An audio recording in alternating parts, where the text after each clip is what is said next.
teman-teman semua. Karena udah jam 1 lewat juga gitu ya, sembari nunggu Riser semua buat join ke Zoom. Kita siang hari ini melanjutkan audit eksternal kemarin gitu ya, di hari keduanya. Aku izin mulai dulu ya, teman-teman semua. Assalamualaikum warahmatullahi wabarakatuh. Salam sejahtera bagi kita semua. Shalom, Om Swastiastu, Namo Buddhaya, dan salam kebajikan. Selamat siang Sobat Riser semua yang telah bergabung di Zoom maupun di YouTube. Kembali lagi sama aku Axel yang akan jadi MC di kelas hari ini gitu ya, di Bootcamp Kilat Auditor Eksternal Day kedua hari ini gitu. Sebelum memulai lebih jauh, langkah baiknya kita berdoa menurut agama dan kepercayaan masing-masing. Berdoa dipersilakan.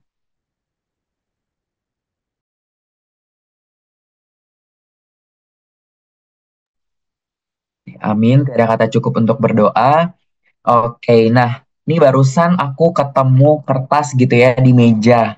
Walaupun ini tisu, anggap aja kertas ya teman-teman. Nah, isinya laporan keuangan nih. Tapi coba tebak, kira-kira beneran valid atau bisa jadi ini tuh kayaknya doang gitu ya.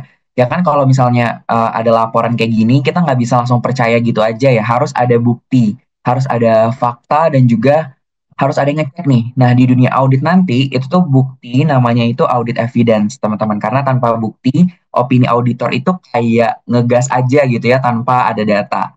Nah, makanya hari ini kita bakalan bahas dari bukti sampai kesimpulan, gimana caranya auditor ngumpulin bukti, ngecek keabsahannya, sampai akhirnya bisa ngeluarin opini audit yang kredibel. Dan yang seru, kita bakalan ada practice session juga nanti ya setelah materi. Jadi buat Riser semua, boleh banget nanti dicoba gitu ya untuk practice sessionnya. Nanti bakalan seperti biasa gitu, nanti bakalan ada soal, kalian kerjakan, dan kalian coba utarakan gitu jawaban kalian. Oke, nah sebelum kita masuk ke materinya, mungkin di sini ada teman-teman yang baru join gitu ya di hari kedua. Aku mau kenalin sedikit terkait dengan hari Senin dari operator, mungkin boleh bantu untuk share screen.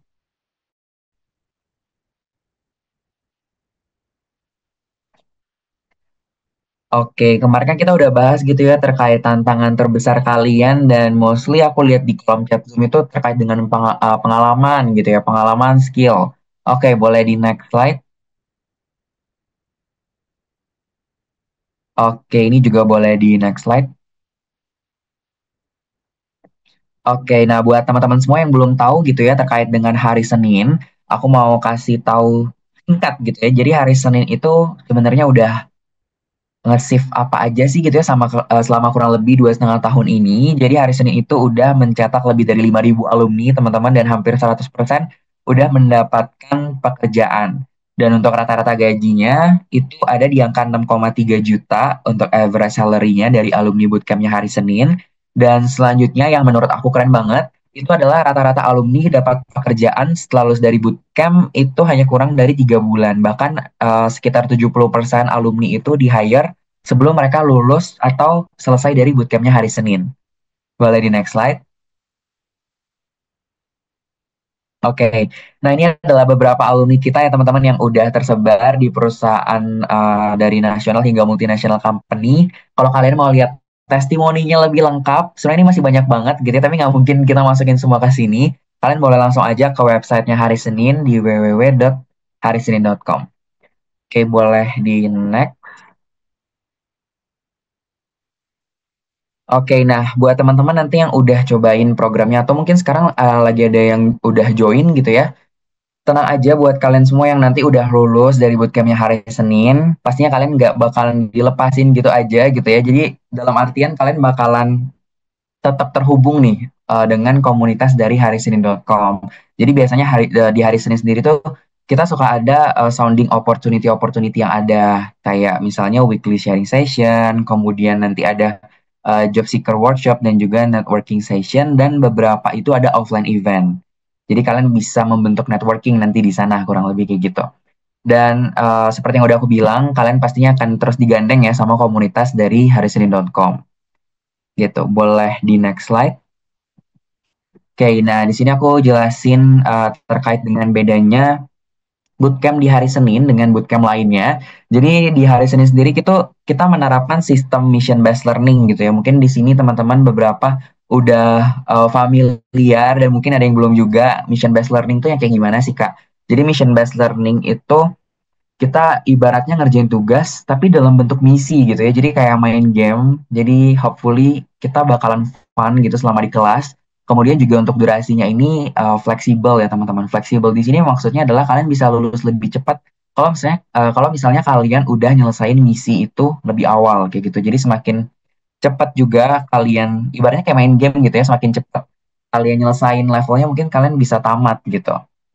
Oke, lanjut itu adalah di bootcamp hari Senin kalian bisa ngerasain yang namanya career specialization, terus juga real project industry dan juga personalized career service yang menurut aku ini penting banget buat menunjang kebutuhan karir kita ke depannya karena selain kita belajar di hari Senin itu biasanya suka ada preparation class buat mungkin interview session atau mungkin untuk CV preparation kurang lebih kayak gitu.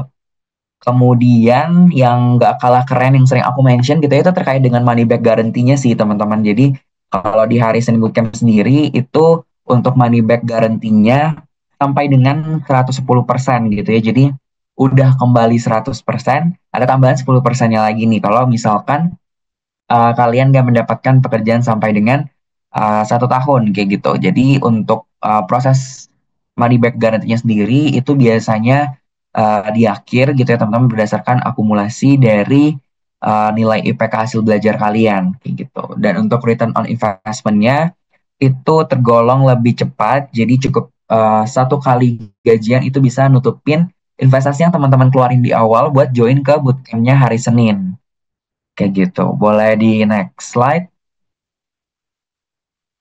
Oke, ini ada milestone roadmap di mission base-nya Bootcamp Audit ya teman-teman. Tadi kan aku sempat mention tuh ya terkait dengan mission based learning Kak. Kayak main game maksudnya gimana sih gitu ya. Jadi ini kita juga bikin alurnya atau milestone-nya itu juga bikin kayak games gitu mulai dari awal yang basic kalau kalian perhatiin di sini kita mulai dari Milky Way Galaxy gitu ya. Jadi kita mulai dari hal yang basic seperti introduction to audit, kemudian juga accounting dan lain sebagainya. Kemudian kita masuk nih ke level 2 yang lebih intermediate gitu ya atau di Andromeda Galaxy. Kita bakalan belajar terkait dengan audit prosedur, tuh teman-teman bisa lihat terkait dengan inventory dan lain sebagainya. Kemudian di level 3 nanti yang lebih advance lagi. Jadi tenang aja buat teman-teman mungkin yang berpikir aku nggak ada dasar audit gitu ya. Aku takut kalau misalnya join nanti malah bingung gitu. Tenang aja karena kita di awal ini tetap ada fundamentalnya gitu ya. Di awal itu bakal ngebahas terkait dengan introduction-nya untuk make sure kalian tetap align gitu dari awal hingga nanti sampai di titik level 3 ini atau di tahap advance. Kemudian di sela-sela ini sebelum kalian graduation juga kita biasanya ada materi additional kayak akuntansi pemerintahan dan juga konvensional, kemudian financial modeling, ada business valuation dan juga financial due diligence. Baru nanti kalian graduation gitu. Oke, boleh di next slide. Oke, buat riser semua yang sibuk gitu ya, mungkin udah pada kerja dan mungkin masih pada kuliah sebagian, tapi tetap pengen upgrading skill. Nah, ini mungkin salah satu program hari Senin yang bisa aku bilang cocok banget buat kalian cobain gitu ya. Kalian bisa upgrading skill di mana aja dan juga kapan aja dengan video course dari hari Senin. Dengan investasi yang minim, kalian udah bisa dapetin banyak banget benefitnya. Mulai dari ebook, sertifikat, ada ujian juga, pastinya video yang eksklusif dan yang menurut aku keren itu ada diskusinya teman-teman. Jadi in case kalian nggak ngerti nih di part sekian atau di durasi sekian, itu kalian bisa drop pertanyaan kalian di diskusi atau chat box yang ada di video course tersebut. Kurang lebih kayak gitu. Oke, boleh di next slide. Oke, teman-teman. Nah, ini ada beberapa tipe program dari bootcampnya audit gitu ya. Buat teman-teman yang pengen coba, boleh banget mumpung lagi ada diskon 70%. Tambahan 20% kalau saya kalian udah ngisi form yang akan dikirimkan oleh tim hari Senin gitu ya di chat Zoom. Jadi untuk di websitenya sendiri itu kita biasanya memang udah ada tambahan diskon udah ada diskon 70%, namun di event ini kita ada tambahan 20% kalau kalian udah isi form yang ada di layar ini, layar PPT atau nanti bakalan di-share juga sama tim hari Senin. Jadi kalau misalnya kalian udah isi klaim voucher ini, kalian bakalan dapat diskon dan juga layanan konsultasi karir gratis bersama dengan hari Senin. Jadi buat tracer semua yang mungkin masih bingung gitu ya, pengen switching karir kemana atau pengen masih bingung gitu ya, pengen berkarir di bidang apa, apakah sebenarnya audit ini cocok sama aku atau enggak gitu. Atau mungkin kalian pengen cobain bootcamp accountingnya kita gitu juga boleh banget gitu ya. Nanti coba dikonsultasiin aja di hari Senin mumpung masih gratis ya teman-teman untuk layanan konsultasinya.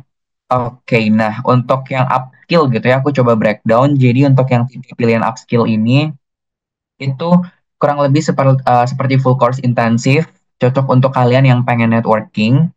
Kemudian ada tipe kedua yaitu get a job plus career mentoring. Tipe ini itu tambahan dari program upskill ya teman-teman yang dilengkapi dengan tambahan kayak lifetime career supportnya gitu. Jadi untuk tipe ini juga masih belum ada untuk yang money back guarantee. Tapi kalau kalian mau yang ada garansi programnya, kalian bisa coba di Revent Guarantee program ini gitu.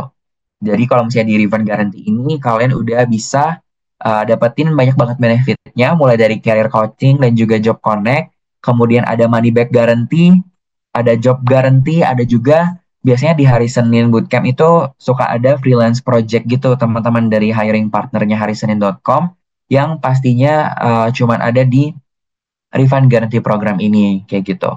Dan untuk batch terdekat itu ada di batch 20 teman-teman di 19 April nanti gitu ya. Untuk update hari ini juga udah 80% terisi. Jadi hopefully kalian bisa keep your seat gitu ya sebelum kepenuhan. Oke, boleh di next slide.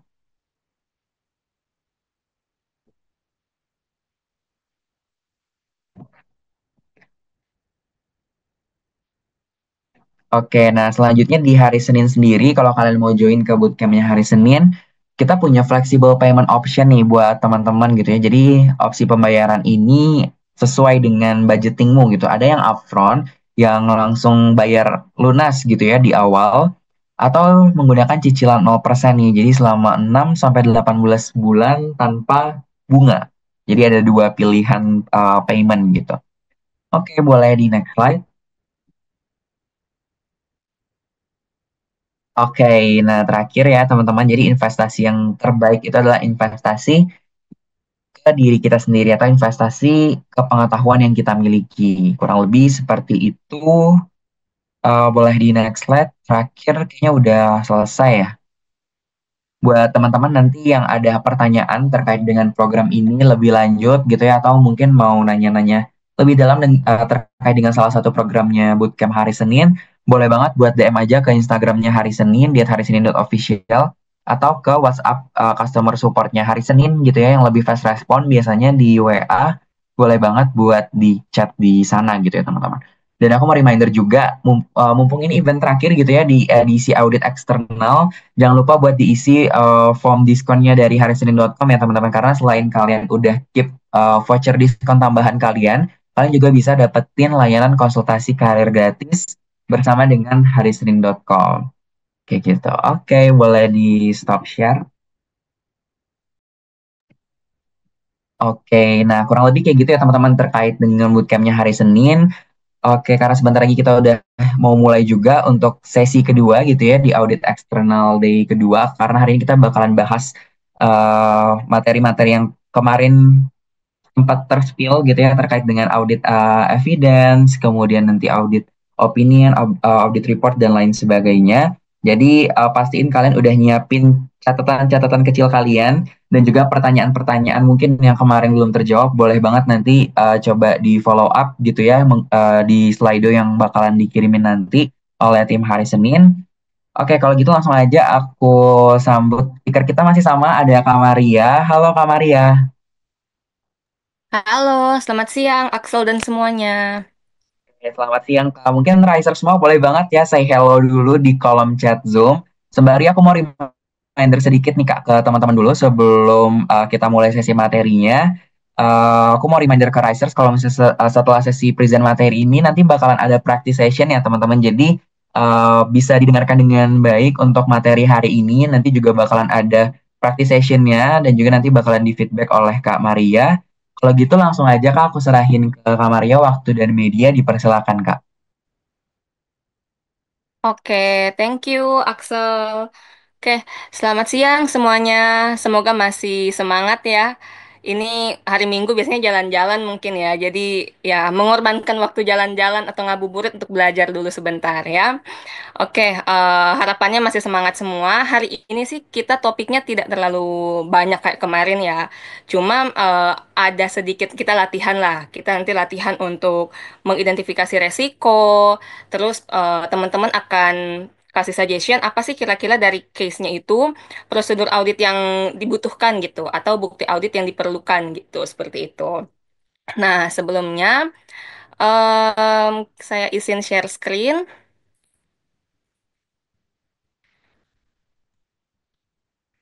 Oke, udah kelihatan ya semuanya? Udah kelihatan Kak, cuman belum full Oke, screen ya. ya betul. Oke. Oke, oke kita mulai ya. Untuk pertama, jadi kan kemarin kita udah bahas beberapa hal ya dari audit planning, materialitas, audit sampling, terus asersi dan lain-lain. Nah, kemarin pas bahas asersi dan kita bahas prosedur audit, jadi kan semuanya itu segala macam prosedur yang ada itu adalah tujuannya untuk kita mendapatkan bukti audit pada saat lagi field work di lapangan atau lagi audit di lapangan lah. Nah, audit evidence-nya ini apa sih? Apa sih itu Kak audit evidence atau bukti audit? Definisinya, bukti audit merupakan segala jenis informasi yang digunakan auditor untuk menentukan apakah informasi yang sedang diaudit telah sesuai dengan kriteria yang ditetapkan. Jadi bukti audit ini segala macam informasi mau hard copy, soft copy, semua yang digunakan untuk eh, mengaudit atau mendapatkan informasi akan sesuatu yang sedang kita audit gitu. Dan kita bandingkan dengan kriteria yang ditetapkan. Kriterianya apa, Kak? Misalnya kebijakan atau SOP atau instruksi kerja di perusahaan yang bersangkutan. Lalu misalnya kita bandingkan dengan peraturan perundang-undangan atau misalnya dengan standar akuntansi di Indonesia. Jadi kriteria-kriteria tersebutlah yang akan kita pakai untuk nanti kita uji nih si bukti audit yang kita dapat ini sesuai atau enggak seperti itu. Perusahaan udah comply atau enggak. Nah, ada beberapa faktor penentu terkait audit evidence ini atau bukti audit ini. Yang pertama, prosedur audit yang digunakan. Jadi, prosedur yang kita pakai ya tadi ya yang saya jelaskan di awal ya, menentukan bukti audit yang akan kita dapat gitu. Jadi, misalnya ketika kita mau lakukan pengujian terkait kas gitu ya, kas dan bank. Ya, prosedur apa yang kita pakai untuk dapat bukti auditnya?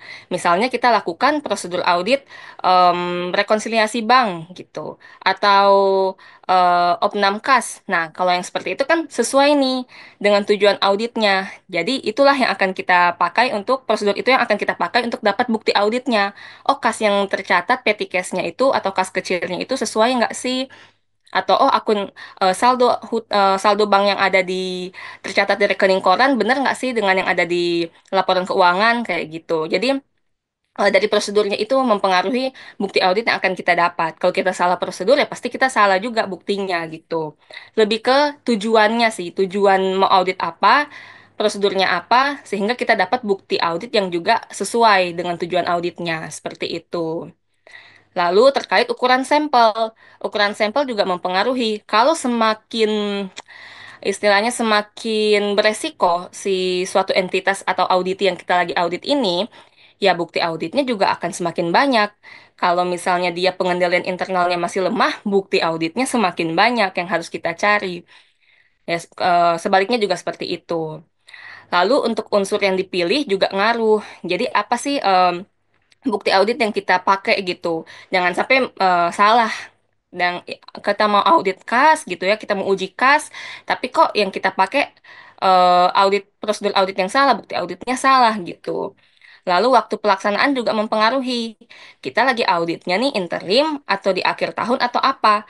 Kalau kita misalnya lagi stok opnam di akhir tahun, ya berarti kita harus, misalnya kita mau audit untuk akhir tahun, ya kita stok opnam lagi di akhir tahun. Jangan pakai yang misalnya hasil audit di 6 bulan yang lalu gitu. Jadi waktunya juga mempengaruhi untuk bukti audit yang harus kita dapat. Seperti itu. Lalu keyakinan atas bukti audit ini Jadi bagaimana sih Kak cara kita make sure bahwa bukti audit yang kita udah dapat ini udah oke gitu, udah cukup. Nah ini ada dua hal yang harus kita cek. Yang pertama dari kecukupan atau cukup, yang kedua dari ketepatan atau yang tepat gitu. Nanti akan kita bahas selanjutnya. Nah, bukti audit contohnya apa aja sih, Kak? Ya, misalnya hasil kita stok opnam ada berita acara gitu kan. Jadi prosedurnya stok opnam, buktinya berupa berita acara stok opnam seperti itu. Atau ketika kita rekon kas gitu kan, buktinya misalnya prosedurnya rekon kas ya buktinya hasil rekonsiliasinya seperti itu. Atau kita case opnam, ya prosedurnya case opnam, tapi buktinya berupa nanti biasanya ada tuh form case opnam biasanya bisa dari kita bisa juga dari si auditinya si formnya nanti di situ itu yang akan kita pegang sebagai bukti audit kita gitu untuk mencari keyakinan akan ujung-ujungnya saldo yang di laporan keuangan angka yang di laporan keuangan itu sudah wajar atau enggak benar atau enggak seperti itu. Oke, lalu berikutnya, nah ini tadi yang poin ada dua poin yang terakhir itu kecukupan dan ketepatan. Nah, kecukupan itu lebih merupakan ukuran kuantitas bukti auditnya sendiri. Cukup, kuantitas bukti auditnya cukup. Kuantitas bukti audit dipengaruhi oleh resiko kesalahan penyajian material, suatu informasi hal pokok. Jadi ini kuantitas ini bergantung dari resiko yang kita lihat gitu loh. Kalau memang resikonya besar, bukti audit yang kita cari harus semakin banyak. Begitupun sebaliknya, kalau resikonya lebih kecil, bisa diminimalisir lah, masih dalam standarnya toleransinya auditor lah. Nah, ya bukti auditnya bisa dikurangi gitu. Seperti itu. Jadi mempengaruhinya ke kuantitasnya, kuantitas bukti auditnya terkait kecukupan ini. Lalu yang kedua adalah ketepatan. Selain cukup, selain bukti audit yang kita peroleh misalnya udah banyak gitu kan. Nah, sekarang banyaknya itu benar apa enggak? Tepat atau enggak? Percuma kan punya banyak bukti audit tapi enggak tepat gitu. Nah, ketepatannya itu dia mengukur terkait kualitas bukti audit. Jadi kalau kecukupan itu kuantitasnya, kalau ketepatannya itu kualitasnya. Nah, kualitasnya ini diukur dari apa? Relevansi si bukti audit itu sendiri maupun keandalan si bukti audit itu sendiri. Nah, semua ini yang akan dipakai untuk si auditor merumuskan opininya nih, untuk bikin opini nanti di ending. Nah, semakin berkualitas suatu bukti audit, maka semakin sedikit bukti yang dibutuhkan. Jadi kalau buktinya udah berkualitas, udah bagus ya kita juga cari bukti sedikit, bisa lebih sedikit lah. Nah, keandalan bukti audit dipengaruhi oleh sumber dan sifatnya. Nanti kita bahas after slide ini, serta bergantung pada masing-masing kondisi bukti audit yang diperoleh. Jadi maksudnya apa sih Kak? Sumber, sifat, kondisi. Nah, kita akan bahas setelah ini. Oke. Relevansi. Jadi yang tadi ya, kalau ketepatan itu terkait dengan kualitas yang diukur dari relevansi dan keandalannya dari si bukti audit tersebut. Nah, relevansi itu apa? Bahan bukti yang relevan adalah bahan bukti yang terkait dengan tujuan audit yang ingin dicapai. Misal, untuk menguji akun kas dan bank, prosedur rekonsiliasi bank merupakan prosedur yang tepat, yang seperti tadi di awal saya jelaskan, ya harus relevan. Jadi bukti audit yang kita mau dapat itu ya harus sesuai dong dengan tujuan auditnya. Kalau kita mau ngecek nilai fisik persediaan ya kita stok opnam. Bukan hanya sekedar kita periksa data doang, seperti itu. Jadi lebih ke relevansinya, kesesuaiannya dengan tujuan audit yang ingin dicapai. Nah, kalau keandalan dipengaruhi oleh sumber dan sifat dari bukti tersebut serta kondisi saat bukti tersebut diperoleh. Contohnya apa? Keandalan, misalnya ada 5 contoh ya di sini. Yang A, keandalan bukti audit meningkat ketika bukti audit yang diperoleh dari sumber independen dari luar entitas gitu. Maksudnya, bukti audit yang kita dapat nih dari sumber independen di luar entitas, di luar perusahaan itu lebih andal. Kenapa? Karena mengurangi resiko-resiko bukti auditnya itu udah diubah-ubah lah, tanda kutip udah diubah-ubah, udah di ganti sesuai kemauan manajemen.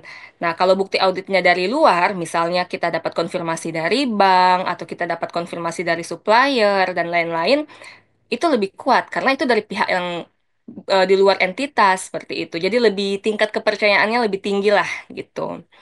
Lalu untuk keandalan bukti audit yang diperoleh dari sumber internal meningkat ketika pengendalian internal dilaksanakan secara efektif. Nah, bukan berarti bukti audit yang kita dapat dari perusahaan yang kita audit itu nggak bagus loh ya, nggak andal, bukan gitu juga. Itu bisa dikatakan andal ketika kita pas awal itu, pas kita ngecek pengendalian internal, oh pengendalian internalnya sudah bagus, sudah rapi, sudah efektif.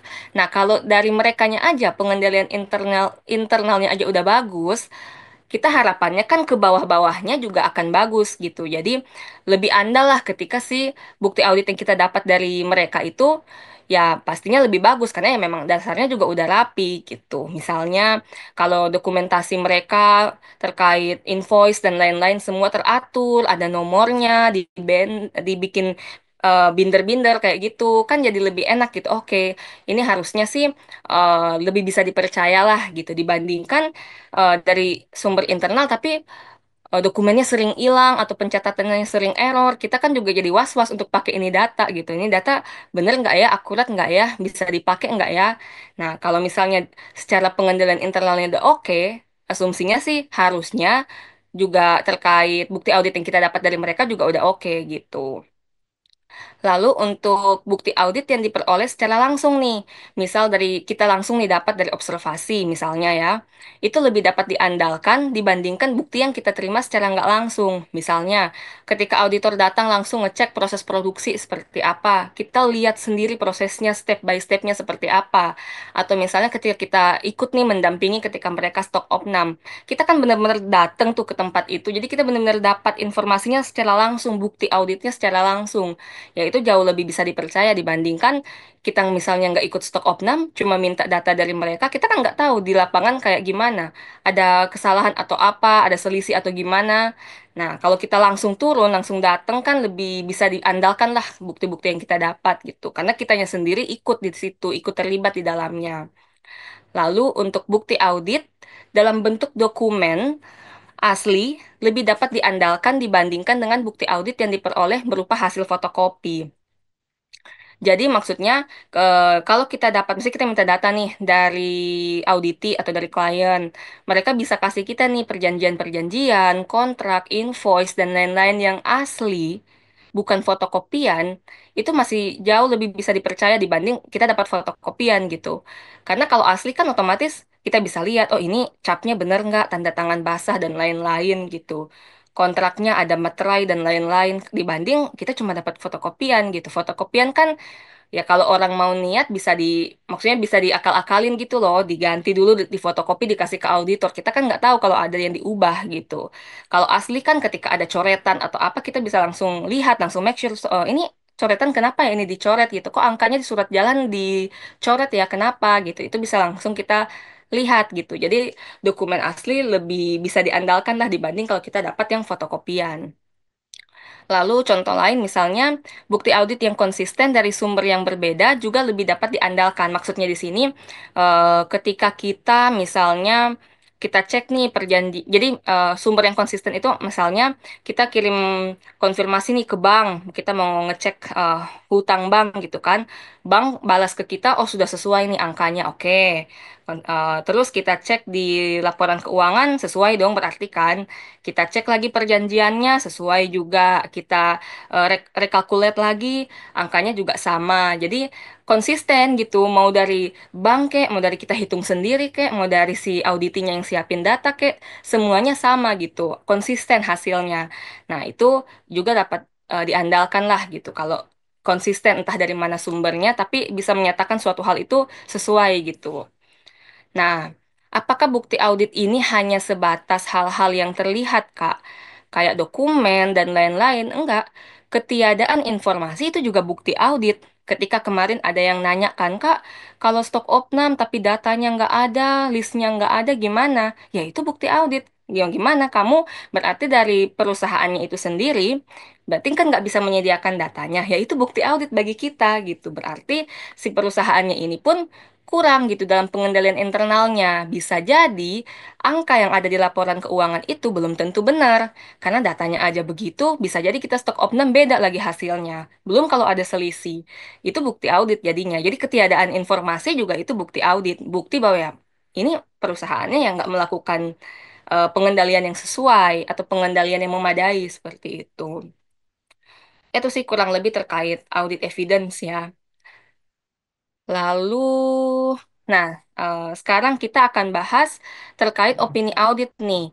Jadi setelah kita udah dari awal, kita melakukan perencanaan, kita cek asersi, kita bikin audit program, kita hitung materialitas, kita pilih sampel, kita lakuin semua prosedur audit, terus ya kita get the bukti-bukti yang tadi yang udah dijelaskan. Nah, sekarang pada akhirnya kan ujung-ujungnya kita akan menyajikan suatu output berupa audit opinion dalam audit report gitu ya. Nah, di sini tuh kalau standar audit yang sekarang itu hanya membedakan opini itu ada dua, opini tanpa modifikasian dan opini yang dimodifikasi seperti itu. Ini juga sengaja aku nggak ketik lagi, aku langsung masukin gambar. Ini dari IAPI. IAPI itu kan Institut Akuntan Publik Indonesia, institut atau organisasi asosiasi yang membawahi internal, sorry, akuntan publik gitu. Jadi auditor-auditor eksternal tuh semua wadahnya tuh di IAPI gitu ya. Nah, di sini mereka udah menjelaskan nih dengan jelas. Jenis opini audit atas laporan keuangan itu dibedakan dua, tanpa modifikasi dan opini modifikasi. Kalau tanpa modifikasi itu opininya wajar. Di mana di sini kan ditulis auditor harus menyatakan opini tanpa modifikasian bila auditor menyimpulkan bahwa laporan keuangan disusun dalam semua hal yang material sesuai dengan kerangka pelaporan keuangan yang berlaku. Kalau memang ternyata pas kita periksa semuanya masih wajar, ya udah nggak apa-apa gitu ya. Mungkin adalah selisih-selisih sedikit, tapi jika masih di bawah materialitas sih dan nggak terlalu besar yang signifikan gimana-gimana, oke lah, kita masih bisa toleransi lah, masih masuk dalam daftar toleransinya auditor, ya udah kita masih bisa kasih opini wajar. Jadi di sini kondisinya adalah ya ketika kita periksa semuanya masih bisa dikatakan wajar, terus bukti audit yang kita dapat juga dirasa cukup dan memadai dan relevan ya yang tadi itu. Terus tidak ada pembatasan lingkup audit, terus juga kita bisa diberikan akses yang bukan luas ya, akses yang lebih mudah lah ke orang-orang tertentu atau ke catatan-catatan tertentu. Jadi nggak ada pembatasan scope audit juga, nggak ada pembatasan lingkup audit juga. Nah, jadi semuanya fine, itu kita bisa kasih opini wajar. Lalu kalau yang satu lagi sebenarnya nggak ada di sini sih, nggak ada di gambar ini, itu adalah opini wajar tanpa pengecualian dengan paragraf penjelas atau penekanan pada hal tertentu. Jadi kadang ada opini wajar, ya udah kami telah memeriksa apa perusahaan ini sudah sesuai dengan standar audit bla bla bla bla. Nah, nanti laporan keuangan sudah disajikan secara wajar gitu kan. Nah, tapi kadang ada tuh paragraf yang beda lagi itu menjelaskan sesuatu, paragraf penjelas atau menekankan pada suatu hal gitu. Misalnya terkait adanya subsequent event atau kejadian-kejadian yang terjadi setelah tanggal laporan keuangan atau misalnya penekanan pada hal tertentu, misalnya pada saat auditor melakukan audit ini ada pembatasan atau ada hal-hal yang belum dikasih tahu ke auditor, seperti itu bisa masuk ke paragraf penjelas atau penekanan pada hal tertentu, seperti itu. Lalu untuk opini modifikasiannya sendiri, itu ada tiga ya, opini wajar dengan pengecualian, terus opini tidak wajar, dan opini tidak menyatakan pendapat atau disclaimer. Oke, kita bahas satu-satu ya. Yang pertama, untuk opini wajar dengan pengecualian, itu auditor harus memodifikasi opini dalam laporan auditor ketika, pertama, auditor setelah memperoleh bukti audit yang cukup dan tepat, jadi udah nih, dia dapat bukti auditnya cukup dan tepat, nah, menyimpulkan bahwa kesalahan penyajian, baik secara individual maupun secara agregat adalah material. Maksudnya tuh salah sajinya itu individual gitu, misalnya satu transaksi doang sih, tapi tuh material gitu. Atau secara agregat nih, secara keseluruhan laporan keuangan, itu ada salah saji yang material. Nah, tetapi tidak pervasif. Tidak pervasif ini apa? Maksudnya tuh ada satu kesalahan, tapi itu tidak mempengaruhi akun-akun yang lain gitu. Jadi dia nggak bikin hancur yang lain. Jadi misalnya kalau kalau kita misalnya salah hitung HPP kan nanti ngaruh tuh ke laba kotor. Nanti ngarut lagi kan ke laba bersih dan lain-lain. Nah, kalau itu namanya pervasif, jadi mempengaruhi akun yang lain gitu.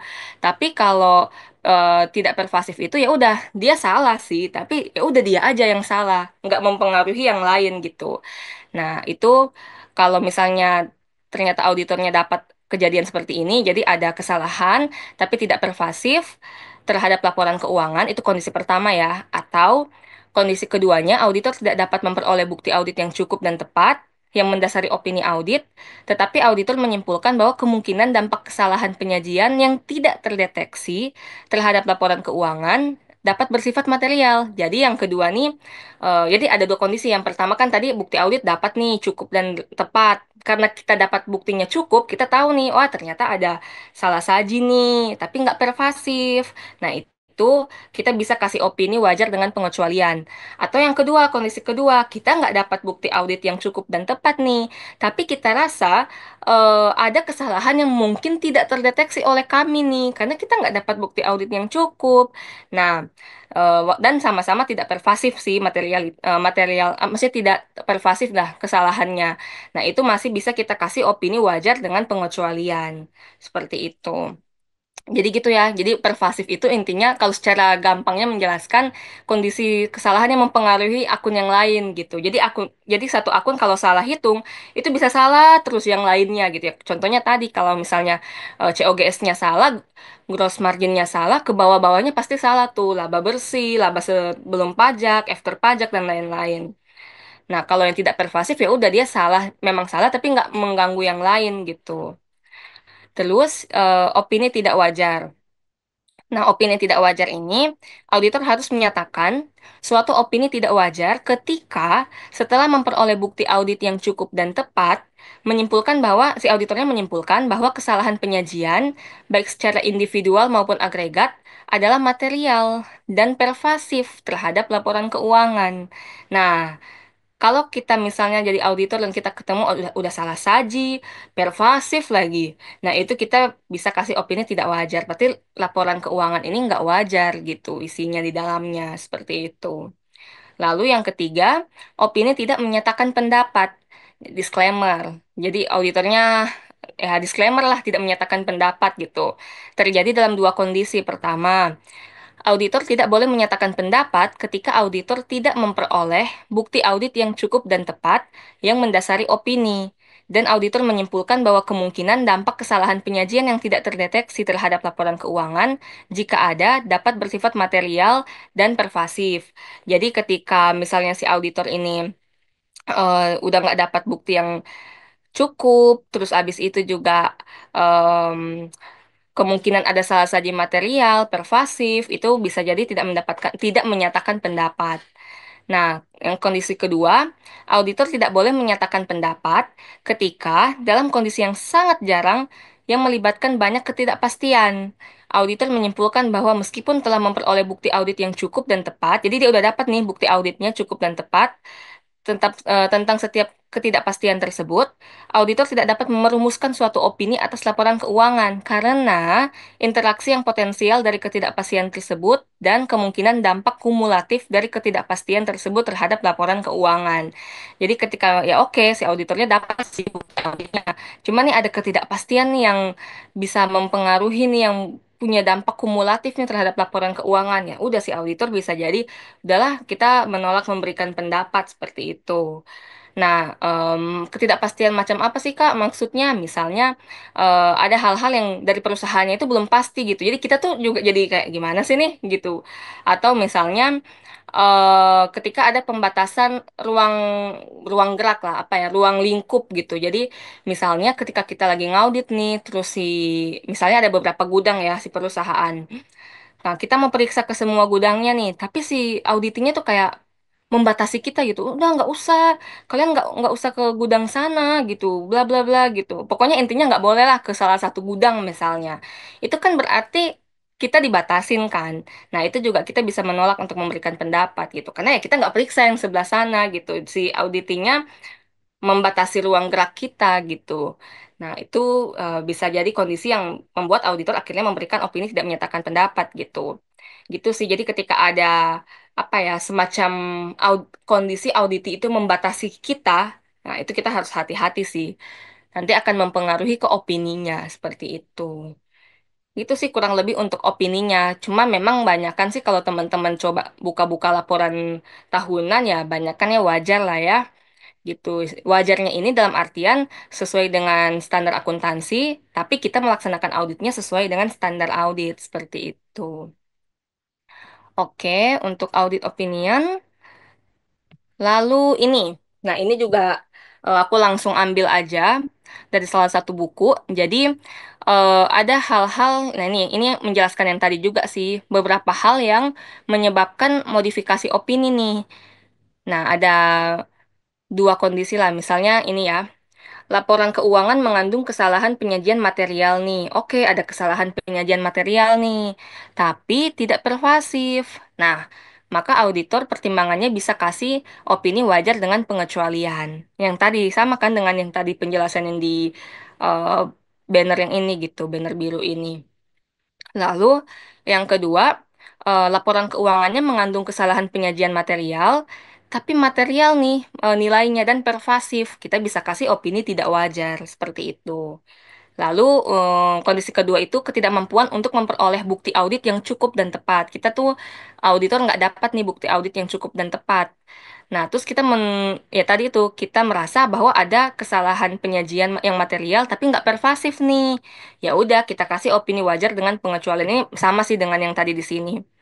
Terus sama juga nih ketidakmampuan untuk memperoleh bukti audit yang cukup dan tepat, tapi itu ada kesalahan yang material dan pervasif. Nah, kita bisa tidak menyatakan pendapat. Ya balik tadi, yang tadi saya cerita ya, kalau kita aja nggak dapat bukti auditnya, ada pembatasan-pembatasan, auditor nggak boleh ke gudang ini, auditor nggak boleh nanya ke si A, si B. Jadi ada pembatasan dari si auditinya atau dari kliennya, ya kita ya udah kita tidak mau kasih pendapat gitu, karena kita nggak dapat nih bukti auditnya cukup gitu dan tepat ya. Seperti itu. Oke, lalu audit report. Nah, akhirannya ini tuh audit report. Oke. Nah, ini contoh sih, contoh audit report dari salah satu kantor akuntan publik. Contohnya seperti ini. Jadi kalau kantor akuntan publik tuh reportnya kurang lebih pasti beginilah. Standarnya udah pasti begini gitu. Karena kan audit report diatur kan di standar audit oleh IAPI gitu. Beda ya kalau nanti teman-teman mungkin yang jadi auditor internal, audit reportnya bisa jadi punya format yang beda lagi dari ini dan dari satu perusahaan ke dan perusahaan yang lain itu bisa juga beda gitu audit report internalnya ya. Audit internalnya punya report tapi kurang lebih sama sih isinya harusnya. Kalau audit internal lebih ke finding atau isunya apa gitu kan, terus kriteria atau akibat yang terjadi akibat adanya si masalah atau isu yang tadi, rekomendasi, sama nanti ada tanggapan manajemen. Itu kalau audit internal. Kalau audit eksternal yang kayak gini nih, jadi ada beberapa unsur yang harus ada di reportnya. Yang pertama judul, ini kan judul laporan auditor independen LAI. Nomor report, ini nomor reportnya. Ini salah satu perusahaan sih, salah satu perusahaan yang udah go public. Saya ambil contohnya. Terus pihak yang dituju siapa? Oh, pemegang saham, Dewan Komisaris dan Direksi PT Kalbe. Ini contoh punya Kalbe ya yang tahun 2023. Terus paragraf pendahuluan sama opini nih. Jadi kami telah mengaudit laporan keuangan konsolidasian PT Kalbe dan entitas pada tanggal berapa gitu kan. Nah, baru ada opini nih. Yang ini nih, menurut opini kami, laporan keuangan konsolidasian terlampir menyajikan secara wajar dalam semua hal yang material, posisi keuangan konsolidasian grup tanggal 31 Desember 2023, serta kinerja keuangan dan arus kas konsolidasiannya untuk tahun yang berakhir pada tanggal tersebut, sesuai dengan standar akuntansi keuangan di Indonesia. Jadi, kita make sure, berarti kriteria yang tadi, yang di awal sesi saya jelaskan kan, bukti audit membandingkan informasi yang kita dapat sama kriteria kan. Nah, kriterianya ini standar akuntansi keuangan di Indonesia salah satu kriterianya ya, yang bisa teman-teman pakai. Nah, ini contoh paragraf opininya ya. Nah, Lalu nanti ada paragraf lain tuh. Jadi ada paragraf yang menjelaskan tanggung jawab manajemen atas laporan keuangan. Ingat loh ya, ini laporan keuangan bukan auditor yang bikin. Itu tanggung jawabnya manajemen. Kan manajemen yang bikin laporannya. Kita kan ngaudit, kita yang ngecek, kita yang nguji, kita yang periksa. Jadi kita make sure kita statement lagi bahwa ini adalah ada tanggung jawab manajemen atas laporan keuangan. Lalu kita juga ini jelaskan juga tanggung jawab auditor ya, di situ ada typo auditor maksudnya tanggung jawab auditor.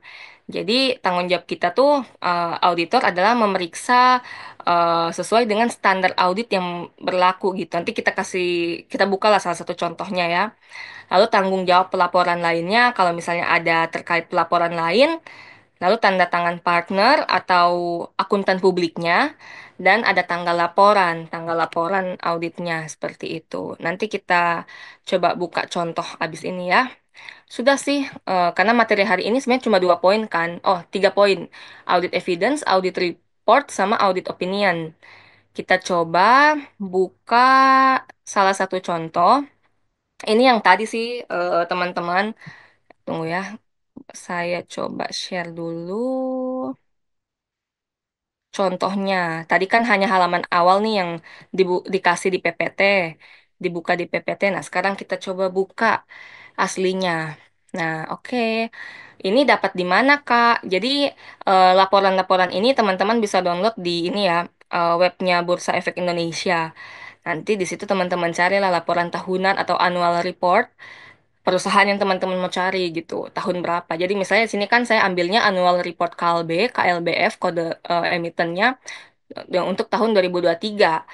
Ternyata di sini kan kita bisa lihat nih, oh auditornya siapa? Auditornya EY ya di sini.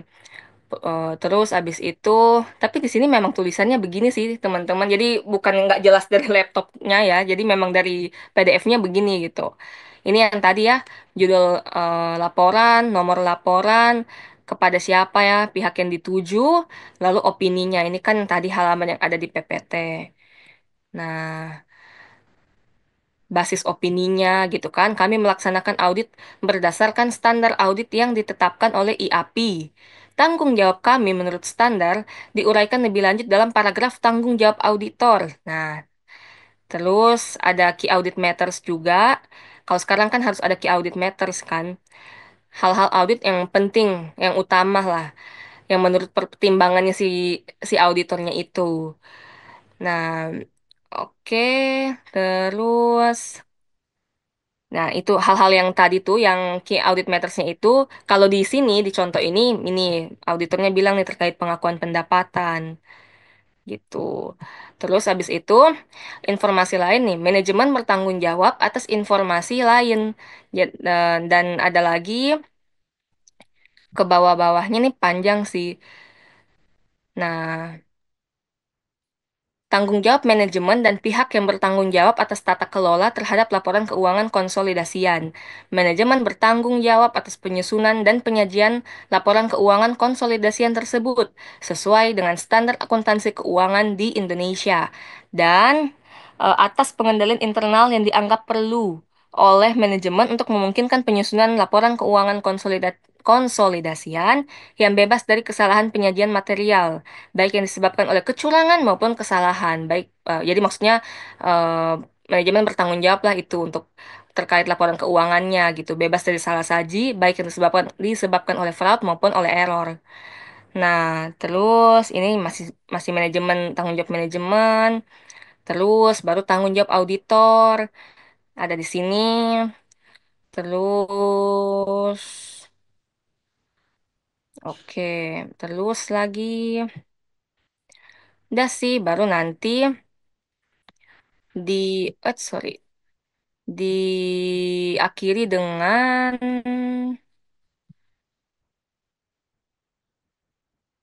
nah ini tadi nama kantor akuntan publiknya, tanda tangan partnernya, ini Daniel CPA, lalu ada nomor registrasi akuntan publik gitu kan, terus tanggal laporan, seperti itu. Udah sih, baru nanti di bawah hasil auditnya ini jadi laporan keuangan versi audit ya, aset dan lain-lain, terus sampai ke bawah sampai ke catatan atas laporan keuangan. Nah, nanti sampai ke CALK gitu.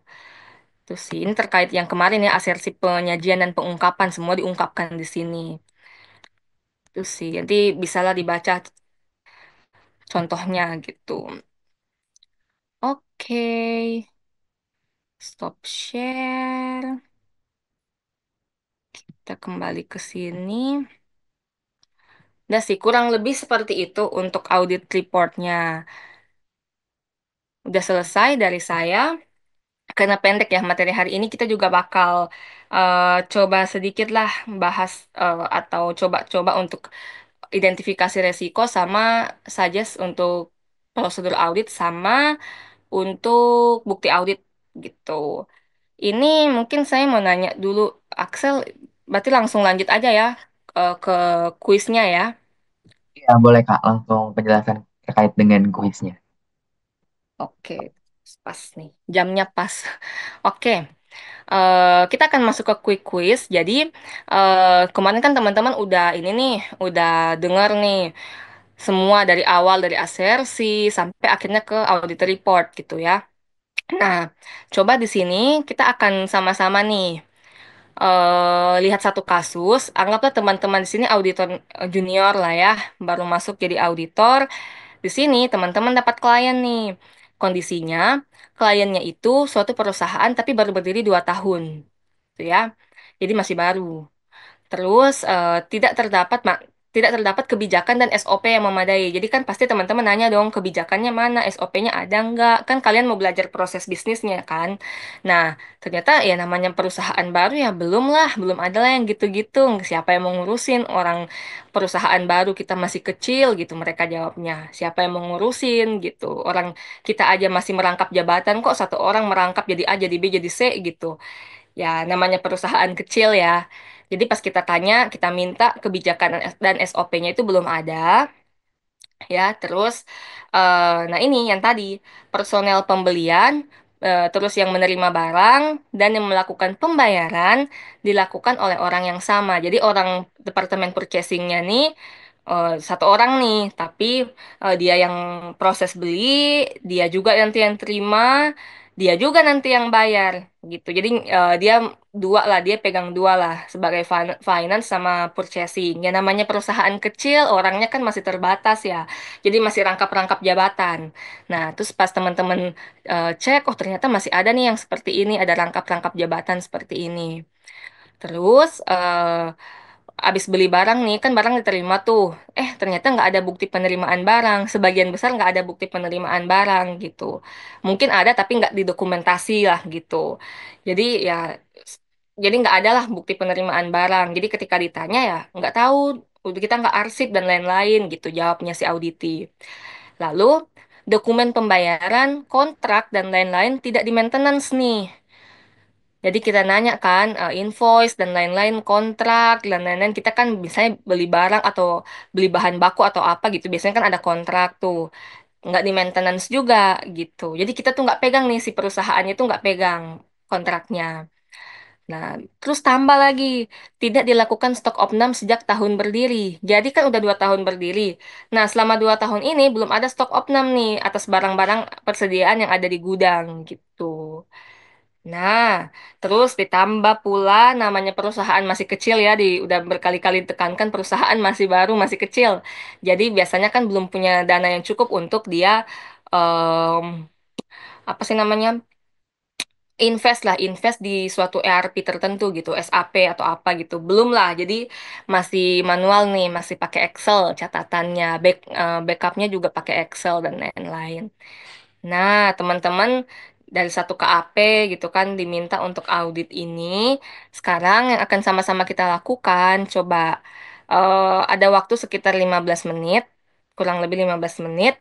Itu teman-teman coba identifikasi dari kondisi ini, apa aja sih resiko yang ada dalam case ini gitu. Jadi misalnya, aku kasih satu contoh deh, resiko, resiko dari misalnya tidak pernah dilakukan opnam. Resikonya apa? Berarti kemungkinan ada resiko salah catat terkait nilai persediaan kan seperti itu. Nah, nanti teman-teman coba identifikasi dari SOP nggak ada apa sih resikonya. Terus ini satu orang merangkap beberapa jabatan, dia yang beli, dia yang bayar, dia yang terima lagi. Nah, resikonya apa? Jadi masing-masing kondisi ini bisa teman-teman cari resikonya. Setelah itu baru teman-teman sebagai auditor baru nih, suggest lah, kasih suggestion prosedur dan bukti audit yang harus dikumpulkan. Jadi apa sih prosedur yang harus dilakukan untuk ini gitu, untuk audit ini. Contoh kecil aja ya. Jadi jangan pikir susah-susah. Pokoknya berdasarkan yang udah belajar dari kemarin lah gitu. Prosedurnya apa? Terus bukti auditnya contohnya apa gitu. Misalnya tadi kan saya kasih contoh terkait stok opnam ya. Berarti prosedurnya ya udah lakukan stok opnam. Bukti auditnya apa? Berita acara stok opnam. Misalnya begitu ya. Coba.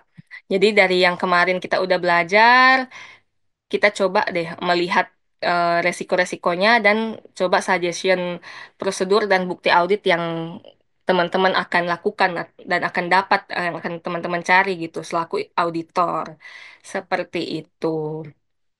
Oke, paling sekitar 15 menit ya, ini jam berapa sih? Berarti sampai jam 2.15 lah ya. Nanti teman-teman bisa jawab di chat atau nanti kalau mungkin diperbolehkan share screen mungkin silahkan ya. Cuma kalau memang mau langsung jawab lisan juga boleh ya teman-teman. Oke, thank you. Jadi after ini kita bahas ya sama-sama. Jadi bisa jadi yang aku bikin juga belum lengkap. Jadi teman-teman kan bisa kasih masukan, begitupun sebaliknya. Karena kan namanya kita meriksa sesuatu bisa jadi ada prosedur apa yang kita belum lakukan, bisa kita tambahkan juga seperti itu. Oke, thank you. Oke, thank you Kak Maria buat Tracer semua. Boleh coba dikerjain dulu ya untuk quick quiz dari Kak Maria. Kita sampai jam 2.15. Mm-mm. Kalau teman-teman nanti mungkin udah kepikiran gitu ya jawabannya langsung mau raise hand boleh banget gitu ya. Mm, Kalau misalnya mau lisan atau kalau misalnya berhalangan mic-nya boleh banget buat drop aja di kolom chat nanti bakalan coba aku bantu bacain gitu. Dan nanti di akhir mm-mm. bakalan di wrap up bareng gitu ya sama Kak Maria di akhir. Iya. Oke, semangat mengerjakan teman-teman.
Untuk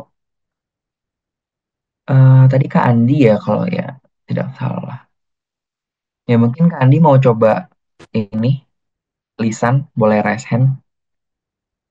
Iya, silahkan yang mau raise hand. Beberapa sih aku udah baca di Oh, di chat chat ya, ya. tapi belum semua yang udah aku Oke, oke.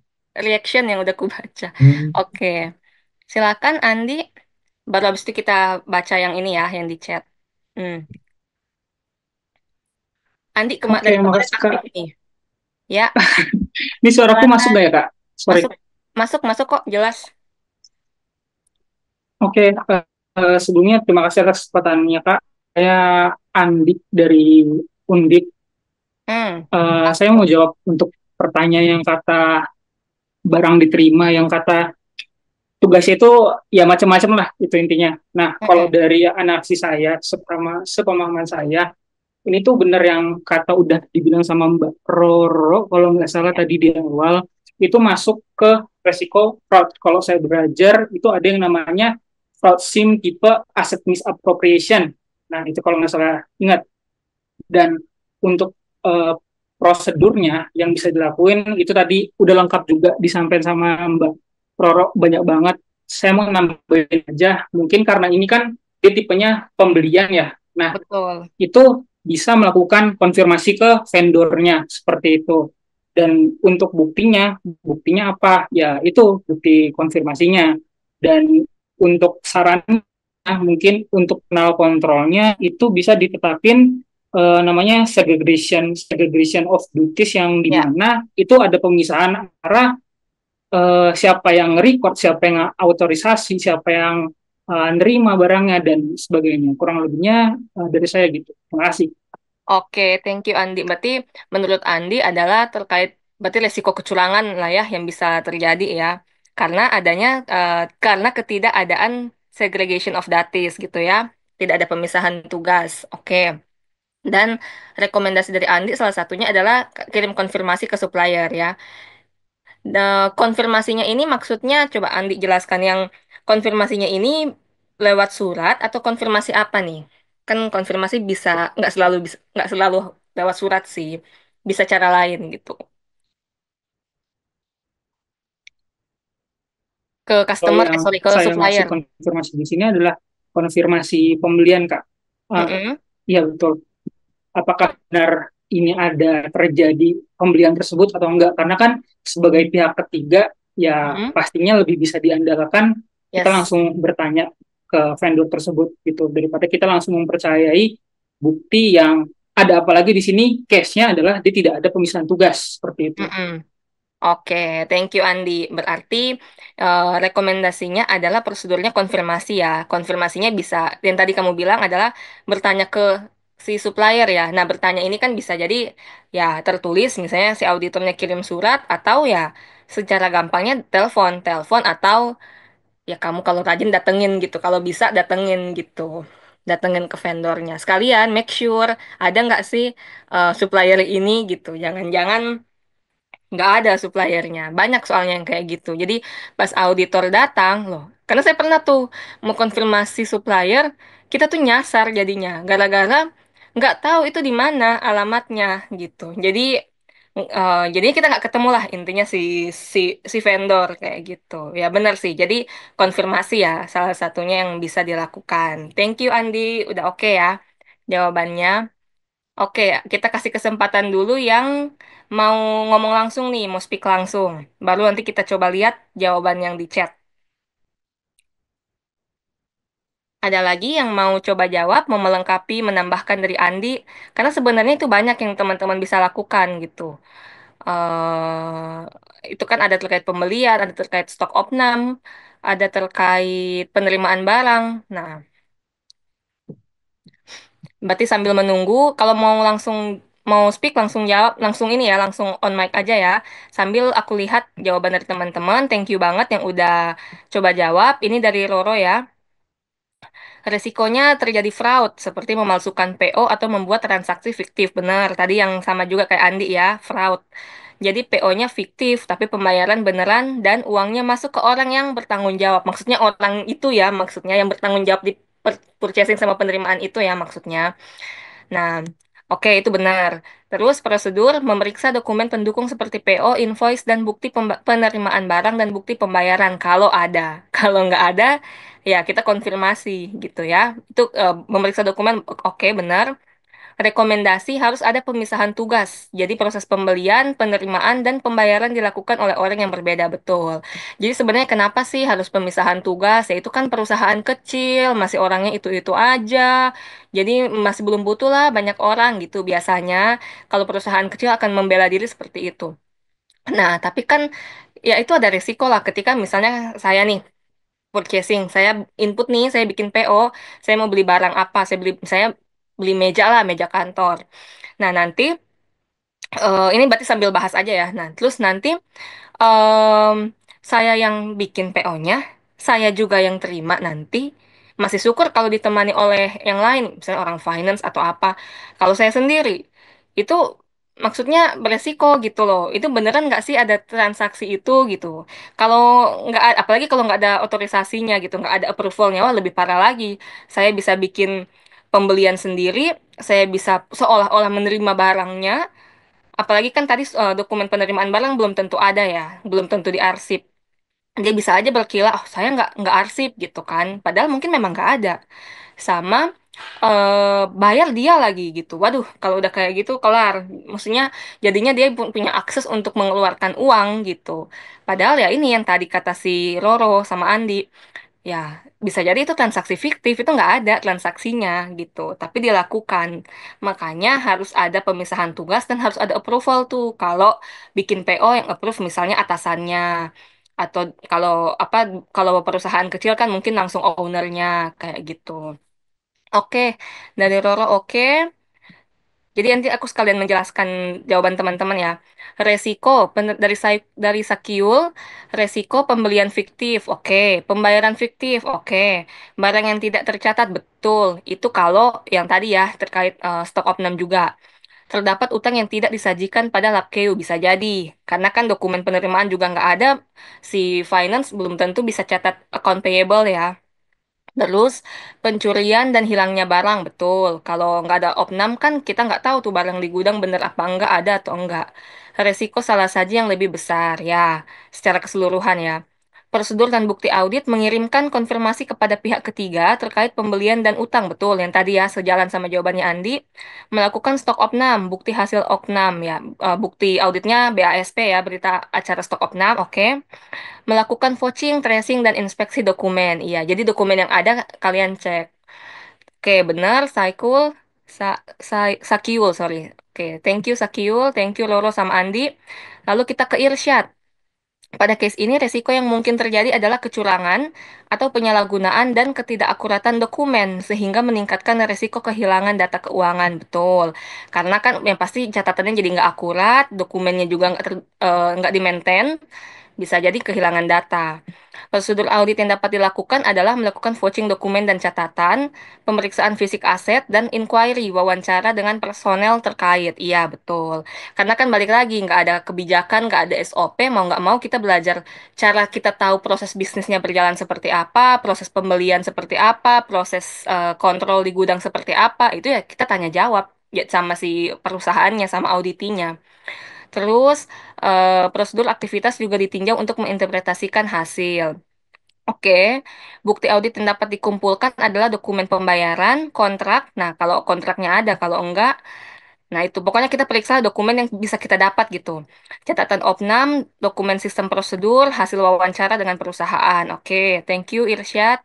Asisa, wih pada panjang-panjang nih jawabnya. Kenapa kalian nggak mau ngomong langsung gitu? Potensi kecurangannya nggak ada pisah tugas di transaksi. Betul, karena pencatatannya masih manual, benar. Nah itu ya, kalau masih manual itu, biasanya perusahaan kecil masih manual. Mereka belum invest lah untuk SAP maupun yang lain-lain gitu, ERP yang lain. Jadi masih manual tuh pakai Excel. Nah, jadi mungkin ada kesalahan catat, benar. Error ya, error dari humannya, dari manusianya. Jadi nggak selalu melulu fraud sih, bisa jadi error dari kita juga gitu. 10 juta kita ketambahan 1 nol jadi 100 juta kan error. Jadi salah gitu. dan kurangnya maintenance seperti bukti penerimaan barang serta kontrak. Nanti menyulitkan buat tracking, jadi audit lebih lambat, betul. Itu betul, saya pernah sih ngaudit, dokumennya setengah mati, itu jadi lama kita ngauditnya. Perusahaan nggak pernah stok opnam, jadi mungkin aja ada selisih yang nggak ketahuan, bener. Atau bisa jadi fraud. SOP belum jelas, jadi kemungkinan nggak sesuai regulasi seharusnya. Oke. Terus, untuk prosedur dan bukti, mungkin bisa dimulai dengan mengumpulkan bukti dokumen transaksi kayak invoice dan dokumen terkait. Iya, pokoknya dokumen yang bisa kalian dapat lah. Harus dilakukan opnam benar, sekalian dibuatkan SOP terkait rekonsiliasi keuangan juga pemisahan tugas. Nah, dibuatkan SOP ini maksudnya ini loh ya, kita sebagai auditor rekomendasiin. Jadi baik auditor eksternal maupun auditor internal, jangan kalian yang bikinin. Yang bikinin itu si perusahaannya, kita kasih rekomendasi, buatlah SOP penerimaan barang, prosedur pembelian seperti apa, matrix approvalnya seperti apa, penerimaannya nanti harus seperti apa, ada form atau dokumen apa, stok omnam harus dilakukan berapa tahun sekali, biasanya sih eh, ya 1 sampai 2 kali lah dalam setahun ya stok opnam. Jadi dibikin ketentuan begitu, itu rekomendasinya. Tapi yang bikin mereka lah, nanti kita tinggal next, kalau kita audit lagi di tahun berikutnya, kita bisa cek kalau udah ada improvement atau perbaikan atau belum. Oke, thank you Asisa. Lalu, apa saja risiko yang ada dalam case ini? Ini jawabannya Dinda ya. Bagian personel pembelian, penerima, dan pembayaran barang yang dilakukan oleh orang yang sama. Seharusnya harus dilakukan oleh orang yang beda, betul. Untuk menghindari adanya salah catat atau tidak tercatatnya transaksi yang terjadi, benar. Karena balik lagi, kalau cuma satu orang, apalagi dia ngerangkap jabatan begitu, walaupun oke dia jujur, mungkin nggak ngelakuin fraud sih, tapi bisa jadi dia error. Error dalam artian, ya ini yang tadi Dinda jelaskan, ada transaksi yang lupa catat, gitu kan. Atau ya tadi yang saya contohkan, misalnya 10 juta, kamu error nih, kebanyakan kerjaan, jadi 10 juta, jadi ketambahan 1 nol, jadi 100 juta. Jadi error dari humannya, dari orangnya gitu.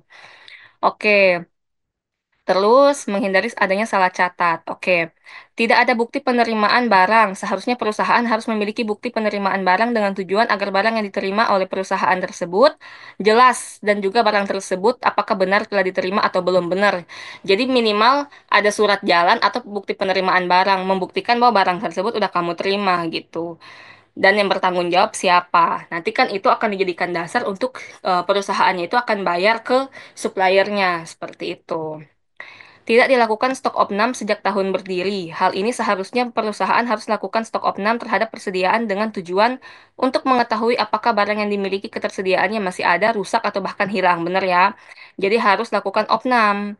Karena ya itu ada resiko yang tadi itu. Bisa jadi ada barang hilang kita nggak tahu. Ada selisih kita nggak tahu. Terus gimana caranya kamu make sure bahwa angka persediaan di laporan keuangan itu benar gitu loh. Kalau kamu aja nggak pernah opnam, jadi hanya berdasarkan data. Data kan bisa salah gitu loh. Dan fisik juga bisa jadi ada yang hilang, ada yang enggak gitu. Atau ada yang ya udah rusak gitu, yang harusnya udah nggak bisa kita hitung sebagai persediaan. Jadi ya lakukanlah stok opnam gitu. Itu rekomendasi dan kita bisa lakukan ya prosedur auditnya. Terus prosedurnya ini ada jawaban sambungan nih. Perusahaan harus memisahkan tugas untuk personel pembelian, penerima, dan pembayaran, betul. Dengan tujuan agar tidak terjadi kesalahan pencatatan. Bukti auditnya, perusahaan harus memiliki bukti penerimaan barang ya. Jadi salah satu bukti auditnya ya penerimaan barang itu nanti. Tapi kalau sekarang pada saat kalian audit belum ada bukti penerimaan barang, itu juga bukti audit. Ya bukti bahwa tidak ada penerimaan barang gitu. Nanti kalian kasih rekomendasi untuk nanti harus ada penerimaan barang seperti itu. Izin menambahkan. Ini dari Agnes. Oh ya, thank you ya Dinda. Lalu untuk dari Agnes, izin menambahkan kalau masih pakai Excel, ada kemungkinan file bisa hilang akibat server error atau device kena virus. Betul, itu resiko ya, identifikasi resiko. Thank you Agnes. Jadi kalau masih manual, masih Excel tuh setengah mati karena itu bisa jadi laptopnya. Yang pertama paling nggak orangnya dulu deh, bisa jadi error kan pas input. Kedua, bisa jadi laptopnya juga rusak atau hilang. Ketiga ya server error juga bisa. Jadi ya itu keempat device kena virus dan lain-lain. Jadi saya juga pernah ada di satu perusahaan. Ya sebenarnya sih pengendalian internalnya itu udah oke banget menurut saya. Tapi ternyata waktu itu sempat terjadi kayak servernya tuh error. Jadi tuh semua data hilang, hilang. Jadi tuh kayak kayak kita tuh setengah mati gitu loh. Terus saya juga pernah ngaudit, jadi tuh mereka tuh ganti sistem. Jadi dari satu sistem ke sistem yang lain. Nah, pas kita minta contoh apa namanya dokumen, kita kan vouching tuh, kita minta beberapa PO lah di tahun 2023, nggak ada, itu hilang karena ganti ganti sistem. Dan itu nggak tahu kenapa, maksudnya ya jadinya jadi finding kan, finding bahwa loh ini gimana sih, maksudnya kalian nggak maintain dokumen kalian gitu loh. Jadi ada resiko-resiko seperti itu. Makanya paling nggak harus dibantu dengan yaitu make sure bahwa kalaupun pakai sistem tuh harus benar-benar apa sih contingency plan-nya tuh benar-benar dirinci dan dilakukan gitu. Resiko-resikonya yang ada tuh diidentifikasi dan mitigate-nya apa, mitigasinya tuh apa. Nah, atau kalau enggak ya itu sebenarnya dokumen hard copy. Cuma kan memang sih sekarang tuh banyak perusahaan udah males pakai hard copy. Bahkan kalau audit minta data pun biasanya dikasih soft copy biar hemat kertas, paperless gitu-gitu kan. Nah, tapi itu sih jadinya kalau nggak di backup ya hilang gitu. Itu resiko ya. Thank you Agnes untuk jawabannya. Kayaknya yang di chat udah semua ya. Ada lagi mungkin yang mau mau speak up atau mau menambahkan? Kita coba sambil saya coba buka yang di PPT saya. Nah, kalau dari sini sih, kalau yang saya sih jawabnya ringkas-ringkas dulu sih. Jadi resiko apa sih yang ada dalam case ini? Nah, resiko terjadinya kesalahan baik error maupun fraud. Jadi yang teman-teman tadi kan bilang fraud, penyalahgunaan, dan lain-lain. Nah, bisa juga ada error karena ini tidak ada SOP atau kebijakan. Jadi kalau nggak ada SOP atau kebijakan, yang kerja bingung nggak? Bisa jadi dia bingung karena nggak ada kebijakannya, nggak ada prosedurnya. Terus mau apa gitu. Jadi nggak ada kriterianya. SOP itu atau kebijakan tuh masuk kriteria ya. Jadi kriterianya tuh nggak ada. Jadi bisa jadi error gitu loh proses-prosesnya. Nah, terus resiko terjadinya transaksi fiktif, pembelian kepada vendor fiktif yang sebenarnya nggak ada gitu. Itu juga tadi udah disebutkan, udah dijawab sama teman-teman. Resiko barang tidak diterima. Nah, ya itu transaksi fiktif. Jadi kita beli tapi seolah-olah beli tapi itu enggak gitu. Jadi barangnya itu sebenarnya nggak ada, tapi kita bayar gitu. Tadi juga udah ada yang jawab ya. Terus resiko kita melakukan transaksi tidak sesuai dengan perjanjian. Tadi kan kontrak sama perjanjian nggak di-maintain ya, price list dan lain-lain nggak di-maintain. Jadi kalau misalnya terjadi apa-apa atau ada yang one prestasi, kita tuh setengah mati. Perusahaannya ini maksudnya yang setengah mati karena ya udah nggak ada perjanjiannya, kamu mau pakai apa? Apalagi kalau bukti penerimaan nggak pernah di collect gitu, nggak pernah dikumpul, nggak pernah disimpan gitu. Ketika terjadi apa-apa ya kita susah karena nggak ada perjanjiannya. Terus tidak pernah opnam, berisiko catatan tidak sesuai visi yang tadi ya. Jadi eh ya udah nggak pernah opnam, kita kan nggak tahu angka yang kamu kasih ke auditor. Jadi angka yang auditor terima dari audit itu benar apa enggak sih terkait persediaannya? Apakah di gudang sesuai seperti itu? Kan belum tentu. Apakah sudah dikurangi dengan persediaan barang usang? Kan belum tentu. Jadi apakah ada barang hilang? Kita juga nggak tahu. Jadi ya itu resiko-resikonya lah. Nah, prosedurnya teman-teman juga tadi udah banyak yang jawab. Yang pasti harus inquiry. Kalau nggak ada kebijakan, teman-teman harus inquiry karena kalian harus cari tahu di dalam situ prosesnya jalannya seperti apa. Nah, baru matriks otorisasinya ada atau enggak. Kadang ada kok, tapi enggak didokumentasiin aja. Jadi misalnya, oh dari si staff bikin PO harus di-approve oleh manajer. Manajer harus di-approve oleh, misalnya kalau perusahaannya masih kecil, misalnya langsung sama ownernya gitu. Sebenarnya mungkin ada gitu, tapi nggak terdokumentasi. Nah, cara teman-teman tahu ya itu, tanya jawab sama mereka gitu. Lalu observasi terkait pembelian dan penerimaan barang. Teman-teman coba aja. Jadi ketika misalnya nanti ada, jadi coba lihat dari proses si orang ini bikin PO dan lain-lain sampai nanti dia terima barang gitu. Terus lakukan pemeriksaan fisik barang di gudang, lakukan stok opnam, kalian cek. Jadi bisa dua metode ya, bisa list to floor, floor to list. Jadi bisa dari catatan mereka kalian cek ke lapangan atau dari lapangan kalian opnam dulu, baru kalian cek ke catatan. Nanti bakal ketemu tuh kalau ada selisih. Nah, terus kalau kalian ke gudang kan kalian jadi sekalian lihat gitu. Udah ada kartu stok belum? Ada CCTV enggak? Kunci gudang dipegang sama siapa? Jangan-jangan semua orang bisa masuk ke gudang ya. Kalau kayak gitu kan bahaya. Orang bisa ngambil semaunya. Terus ada pest control nggak? Itu kayak misalnya perangkap tikus gitu-gitu. Kalau di gudang kan kadang gitu ya, banyak banyak hewan kayak gitu. Perusahaan udah mitigate itu nggak gitu. Ada apa namanya tuh yang buat kebakaran? Itulah pokoknya yang buat alat pemadam apar yang buat pemadam kebakaran itu udah ada belum? Itu kan menghindari perusahaan jaga-jaga dari resiko kebakaran gitu-gitu. Jadi teman-teman bisa lihat langsung gitu kalau datang ke gudang. Terus lakukan pemeriksaan fisik barang di gudang ini yang tadi, vouching dokumen-dokumen yang berkaitan dan bisa didapatkan. Jadi yang bisa kalian dapat ya minta itu dan kalian cek. Karena kan tadi sebenarnya case-nya adalah nggak semua dokumen mereka dokumentasikan. Lalu lakukan recalculate dan pengecekan transaksi. Jadi untuk akun-akun kayak kas dan lain-lain, kalian harus cek lagi tuh bener apa enggak gitu. Karena balik lagi kan, pencatatannya kan manual tuh pakai Excel.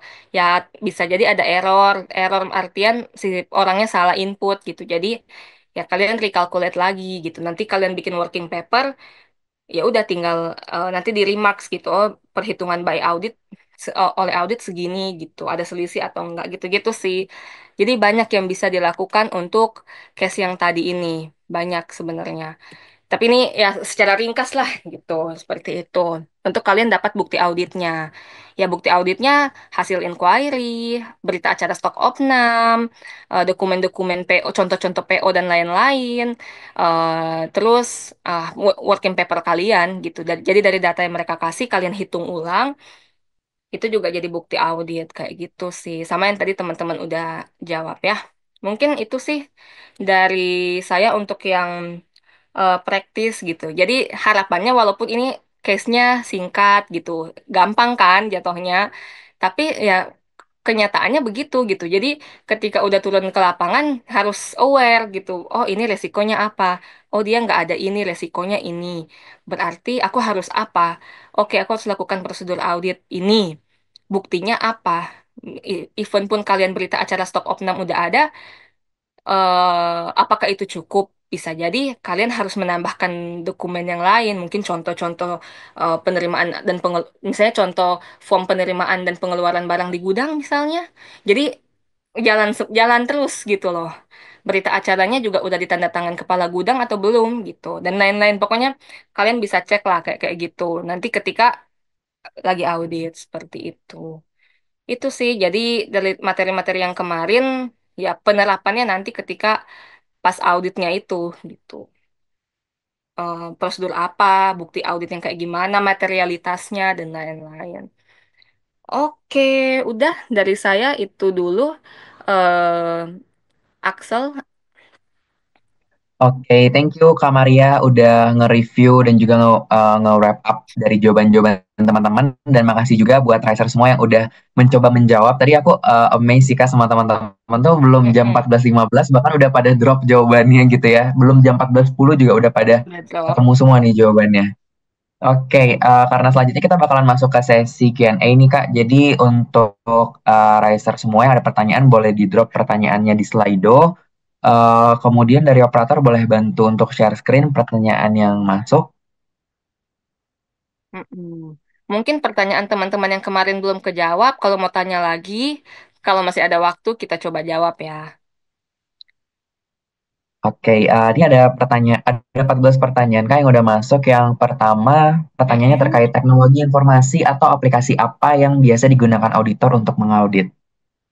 Nah, kalau sebenarnya tergantung sih. Kalau misalnya eh, contohnya tuh tergantung. Jadi misalnya kalau di auditor eksternal itu kalian bisa dibantu aplikasi kayak Atlas dan lain-lain gitu-gitu. Terus, aduh aku lupa deh namanya. Pokoknya ada aplikasi yang misalnya nanti kita bisa tinggal masukin data, nanti dia yang pilih sampel. Tapi aku lupa namanya. Adalah aplikasi kayak gitu. Terus Atlas itu aplikasi terkait pelaporan sih jatuhnya nanti buat laporan buat report. Terus kalau misalnya yang audit forensik gitu, apa? ada aplikasi yang kita tuh bisa bisa ngetrace gitu loh. Misalnya, tapi ini jatuhnya ini sih. Jadi kayak kita bisa ngetrace terkait arah aliran uang kayak kayak gitu. Itu ada aplikasinya. Tapi memang nggak semua bisa pegang ya. Itu. Jadi paling aplikasi-aplikasi kayak gitu sih yang bisa bantu gitu. Tapi ya paling kalau di kantor akuntan publik ya itu Atlas sama ya itu yang tadi buat pilih sampel dan lain-lain. Itu sih. Oke, thank you Kak Maria untuk jawabannya. Mungkin boleh bantu untuk scroll dulu ke bawah, operator. Aku mau coba cari ini kali ya Kak, pertanyaan yang teknis-teknis dulu nih terkait dengan Mm-mm. auditor. Nanti baru ke pertanyaan kemarin. Oke, pertanyaan selanjutnya terkait ini Kak. Apa contoh kasus kesalahan material yang tidak pervasif? Kesalahan material tapi nggak pervasif ya. Contohnya misalnya ada kesalahan di tunggu ya pervasif yang tidak jadi misalnya ada akun-akun di laporan posisi keuangan biasanya sih yang tidak pervasif itu di laporan posisi keuangan karena kan dia nggak ngaruh ke yang lain gitu jadi misalnya ya udah kalau kas yang salah ya dia nggak bakal bikin inventory jadi salah juga gitu loh. Nah, jadi contoh misalnya kalau yang material biasanya sih yang ada di inventory. Kalau misalnya ada salah apa salah catat atau ada selisih biasanya sih kalau selisih yang gede tuh. Nah, itu material tapi ya udah diperbaiki aja maksudnya di-adjust aja di situ di inventory-nya. Tapi kan kamu nggak perlu ubah angka cash, kamu nggak perlu ubah angka piutang dan lain-lain. Udah inventory-nya aja yang di-adjust gitu atau di-reclass gitu. Tapi beda kalau dia pervasif. Kalau pervasif itu kamu udah misalnya salah hitung COGS, udah sampai bawah pasti salah kayak gitu. Sampai laba kotor dan lain-lain jadi salah kayak gitu. Jadi itu sih contohnya. Lebih ke akun-akun di laporan posisi keuangan sih sebenarnya. Tuh. Oke, thank you Kak Maria untuk jawabannya. Aku lihat di sini ada pertanyaan lagi terkait dengan bentar, boleh di scroll down? Oh ini. Apakah bisa suatu perusahaan minta diaudit untuk satu jenis laporan keuangan saja, seperti misalnya minta diaudit laporan laba ruginya aja atau neracanya aja nih Kak? Bisa, bisa. Tapi itu untuk biasanya case tertentu sih. Jadi misalnya ada tujuan tertentu gitu. Jadi cuma audit, misalnya nih ada kasus gitu kan, ada kasus apa, jadi auditor eksternalnya dipanggil untuk audit khusus itu aja, khusus untuk akun misalnya laporan laba rugi atau untuk kasus akun audit untuk akun di neraca atau di laporan posisi keuangan saja bisa. Tapi itu untuk jadinya bukan audit tahunan ya, jatuhnya jadi namanya tuh audit khusus gitu. Audit khusus atau mungkin misalnya mau pinjam uang nih di bank gitu. Tapi kalau pinjam uang di bank biasanya bank akan minta sih laporan tahunan. Tapi kalau memang ada sesuatu yang perlu ya berarti cuma khusus untuk audit satu laporan aja gitu. Tapi maksudnya ada keperluan khusus ya, bukan bukan yang memang tahunan seperti biasa kayak gitu. Oke, berarti sebenarnya bisa aja ya Kak, dan itu masuknya ke audit khusus ya tadi, berarti. Iya, tuh. Oke, aku lanjut dulu ke pertanyaan selanjutnya. Eh, Apakah dengan adanya teknologi informasi yang canggih akan menggeser posisi auditor nih Kak? Bagaimana cara auditor untuk menyesuaikannya? Nah, ini memang ya pembahasan beberapa tahun terakhir sih. Jadi kalau menurut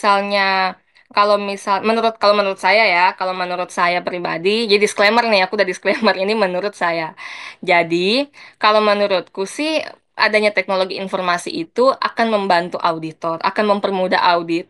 Tapi kalau menggeser sepertinya belum karena ada beberapa hal kayak misalnya judgment auditor itu ya yang lakukan manusia gitu, kita yang adjust gitu. Kita yang bikin keputusan gitu loh, adjustment.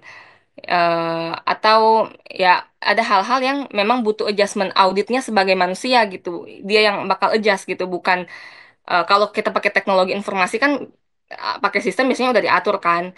Kalau A jadi B, kalau A harus B, C, D gitu kan. Tapi ada hal-hal dalam audit yang kita harus pakai judgementnya kita gitu, judgementnya si auditor kayak gitu sih. Jadi sepertinya belum sih. Akan membantu iya, tapi menggeser sepertinya belum. Karena ya itu, balik lagi judgementnya audit itu. Seperti itu. Oke, berarti emang sebenarnya perkembangan teknologi apalagi AI gitu ya Kak mungkin Iya, itu justru malah ngebantu auditor gitu Kak dan betul. pada akhirnya juga yang dilihat itu adalah judgement seorang auditor gitu ya Kak. Betul, betul. Oke, thank you Kak Maria untuk jawabannya. Aku lanjut dulu ke pertanyaan selanjutnya. Oke, ada pertanyaan dari Kak Andi. Berdasarkan pengalaman Kakak, KAM itu mempengaruhi durasi audit nggak Kak? Kalau iya, apakah itu menambah atau mengurangi durasi audit? Di Audit Matters yang tadi itu, yang pas buka laporan, contoh laporannya Kalbe kan ada Key Audit Matters, itu KAM ya maksudnya. Nah, mempengaruhi sih durasi audit. Jadi kan ada beberapa hal yang harus kita jadinya ngecek lebih detail dan lebih dalam kan. Yang dan apalagi kan itu akan masuk ke report dan ini loh Key Auditnya tuh ini. Jadi mempengaruhi sih, mempengaruhi. Tapi ya balik lagi ke perencanaan kan.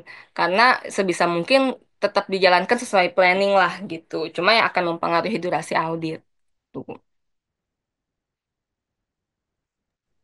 Lebih Oke, panjang maksudnya. Dia kan nanyanya menambah atau mengurang. Ya, berarti jadi makin lama ya Kak?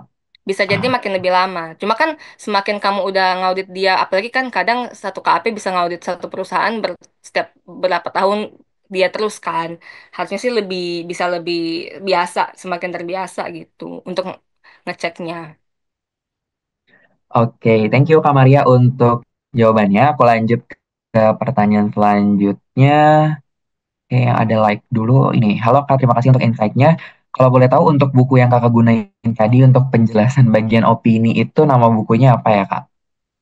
Nah, kalau terkait buku, sebenarnya gini sih, kalau aku mau saran, kalau kalian mau lihat tentang opini audit, mending langsung aja, harusnya di googling ada sih standar audit terkait opini, standar nomor 700 SA 700. Itu aja itu udah paling, itu kan standarnya gitu. Kalau kayak akuntansi kan ada PSAK kan, nah kalau auditor tuh punya SA, standar audit.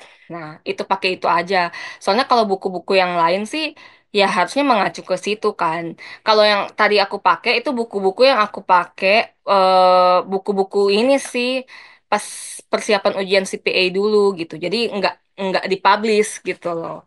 Tapi isinya berdasarkan ya itu standar-standar audit tadi. Jadi kan standar audit tentang opini ada di SA 700, standar terkait bukti audit SA 500. Tinggal dicari SA-nya aja, standar auditnya aja masing-masing gitu. Oke, thank you Kak untuk sarannya. Aku lanjut ke pertanyaan selanjutnya di bawahnya itu terkait apakah mungkin ada case perusahaan induk yang melakukan Penjualan, peninjauan, oh penjualan ya, oke penjualan penjualan ya. ke anak, tapi barang tersebut masih tetap menjadi milik perusahaan induk, jadi perusahaan anaknya tidak beroperasi. Oh, jadi maksudnya tapi perusahaannya, jadi perusahaannya ini ada atau enggak gitu. Kalau misalnya, ya bisa jadi sih ada case. Jadi perusahaan seolah-olah dia jual ke anaknya, padahal sebenarnya anaknya itu ya nggak beroperasi. Cuma itu akan jadi pertanyaan sih, maksudnya kok kamu jual ke perusahaan yang nggak beroperasi gitu. Kalau misalnya nanti perusahaannya jawab lah itu kan grup saya gitu, anak saya gitu ya. Berarti kan sebenarnya jatuhnya penjualan pihak relasi gitu kan. Ya bisa aja. Cuma ya jadi pertanyaan kalau perusahaan anaknya itu nggak beroperasi, harusnya sih tetap beroperasi, tapi mungkin ya apa ya secara secara akte aja gitu. Tapi mungkin gedungnya bareng di situ bisa jadi gitu. Bisa sih terjadi kayak gitu. Oke, thank you Kak untuk jawabannya. Lanjut scroll ke bawah. Oke. Kak, untuk masuk ke dunia auditor, internship, kira-kira standar kemampuan membaca laporan keuangan yang dibutuhkan oleh KAP pada umumnya gimana ya Kak? Standar kemampuan baca laporan keuangan. Ini, oh, berarti kalian baru mau masuk dunia audit, mau masuk ke AP nih kan. Terus kira-kira standar baca laporan keuangan kayak gimana sih yang dibutuhkan gitu kan. Sebenarnya yang mereka, karena gini loh, kita maksudnya KAP juga mengerti gitu loh, kalau masih fresh graduate. Jadi, apa, yang pasti mereka akan ngecek kira-kira kamu ngerti nggak sih apa ya hubungan antara satu akun dengan akun lain gitu.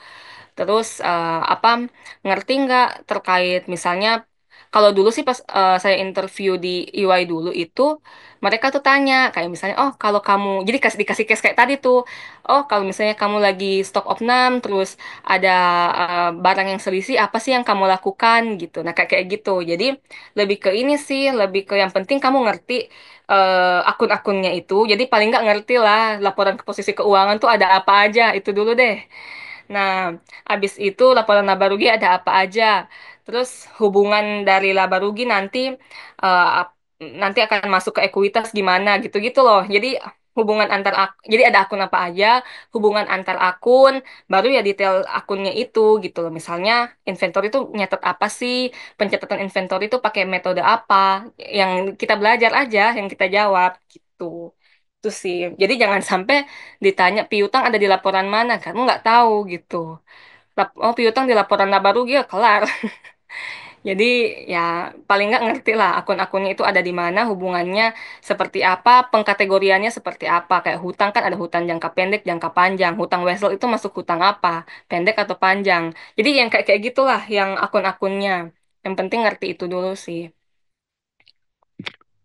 Oke, thank you Kak Maria untuk penjelasannya. Jadi kalau misalnya terkait dengan internship, mungkin teman-teman bisa highlight di poin yang udah disampaikan Kak Maria. Tadi ya boleh kayak terkait akun apa aja, minimal tahu itu Mm-mm. ya pakai akun apa aja, terus juga hubungan antara akunnya Iya. gimana, terus juga tentang Mm-mm. akun itu sendiri. Iya. Mm-mm. Oke, aku lanjut dulu Kak ke pertanyaan selanjutnya. Mm-mm. Oke, kalau untuk audit perbankan itu apa masuk ke audit internal atau eksternal Kak? Tergantung. Jadi audit bank itu punya audit internalnya sendiri loh. Jadi kayak temenku ada auditor internal di BCA. Ya dia mengaudit di BCA-nya itu sendiri. Tapi BCA itu juga ada auditor eksternalnya. Misalnya siapa gitu. Big Four siapa gitu. Jadi ada dua-duanya gitu. Tapi kalau audit di banknya itu sendiri, audit internal jatuhnya. Gitu. Jadi audit untuk banknya itu ya, untuk si bank ini gitu. Untuk dalamnya bank itu berarti audit internal. Gitu sih. Oke, thank you Kak untuk jawabannya. Aku move dulu ke pertanyaan selanjutnya yang di atas nih Kak. Karena Kak lulusan D3 akuntansi yang mau jadi auditor, lebih baik langsung ekstensi ke S1 atau bisa sambil kerja jadi junior auditor. Masih pesimis banget nih Kak karena D3. Oke, kalau saranku ya, lanjut S1 dulu deh. Karena bukan gimana-gimana, tapi sainganmu banyak pertama. Terus yang kedua, S1 tuh banyak banget, banyak banget. Jadi ya mending S1 aja. Paling nggak minimal standarnya sama. Lagian biasanya juga baik KAP maupun company, biasanya standarnya S1 sih. Kayak gitu. Kalau saranku ya, mending kalau bisa S1 dulu aja. Atau kalau kamu mau kerja dulu, terus kumpul duit sambil abis itu lanjut S1. Oke, thank you Kak Maria untuk sarannya. Aku lanjut ke pertanyaan selanjutnya dulu. Auditor eksternal itu bisa jadi side job buat mahasiswa atau enggak ya Kak? Kalau semisal bisa, kira-kira bisa dimulai dari mana? Auditor eksternal ya. Auditor eksternal itu kalian kerja di kantor akuntan publik, jadi harusnya full job gitu. Maksudnya kalian kerja gitu jatuhnya seharian, bukan side job. Cuma apa mungkin kalau mahasiswa terus mau kerja yang terkait audit jadi inside job gitu kan sambil kalian kuliah sambil kalian belajar audit gitu mungkin magang sih karena dulu pun pas saya S1 saya juga akhirnya ya itu akhirnya ditawarin sama dosen auditnya untuk yuk ikut bantu saya gitu saya ada audit perusahaan apa emas nih jadinya sambil kuliah saya bantu beliau gitu tapi ya ya bisa sih cuma bukan yang benar-benar audit eksternal yang di KAP jatuhnya. Jadinya kan ya itu ya bantu-bantu gitu aja lah kayak gitu. Bisa sih, tapi ya tergantung project, tapi nggak selalu sih. Paling kalau mau ya beneran masuk KAP yang beneran kerja full. Kalau yang mau kalian selagi mahasiswa dan mau belajar audit ya itu paling kalau dosen punya project kayak tempatku kemarin ya diajak gitu atau magang itu sih. Magang paling. Oke, thank you Kak Maria untuk jawabannya. Aku lanjut ke pertanyaan selanjutnya. Saya mahasiswi jurusan akuntansi dan belum punya sertifikasi apapun. Apakah sertifikat CPA tingkat dasar dari IAPI cukup worth it untuk diambil ya, Kak? Yes, betul. Jadi apa? Mumpung kalian masih mahasiswa, atau semester akhir biasanya kan 5 6 7 8 tuh, kalau bisa ambillah apa sertifikasi gitu CPA tingkat dasar pun misalnya gini loh, karena nggak semua mahasiswa akuntansi yang lulus S1 itu punya sertifikat itu gitu. Jadi kalau kamu punya itu udah worth it kok. Nanti pas kamu udah kerja di KAP kan, karena kamu butuh butuh kerja sih buat ujian jadi biar tahu gitu pengalamannya seperti apa sih. Nah, baru kamu lanjut tuh ke tingkat lanjutan gitu sama tingkat profesional gitu sih. Tapi kalau kamu tanya worth it apa nggak worth it gitu, itu stand out bagimu gitu. Karena nggak semua kan udah punya sertifikasi. Oke, thank you Kak untuk jawabannya. Aku lanjut ke pertanyaan selanjutnya. Butuh minimal berapa tahun perusahaan berdiri agar bisa diaudit atau wajib diaudit?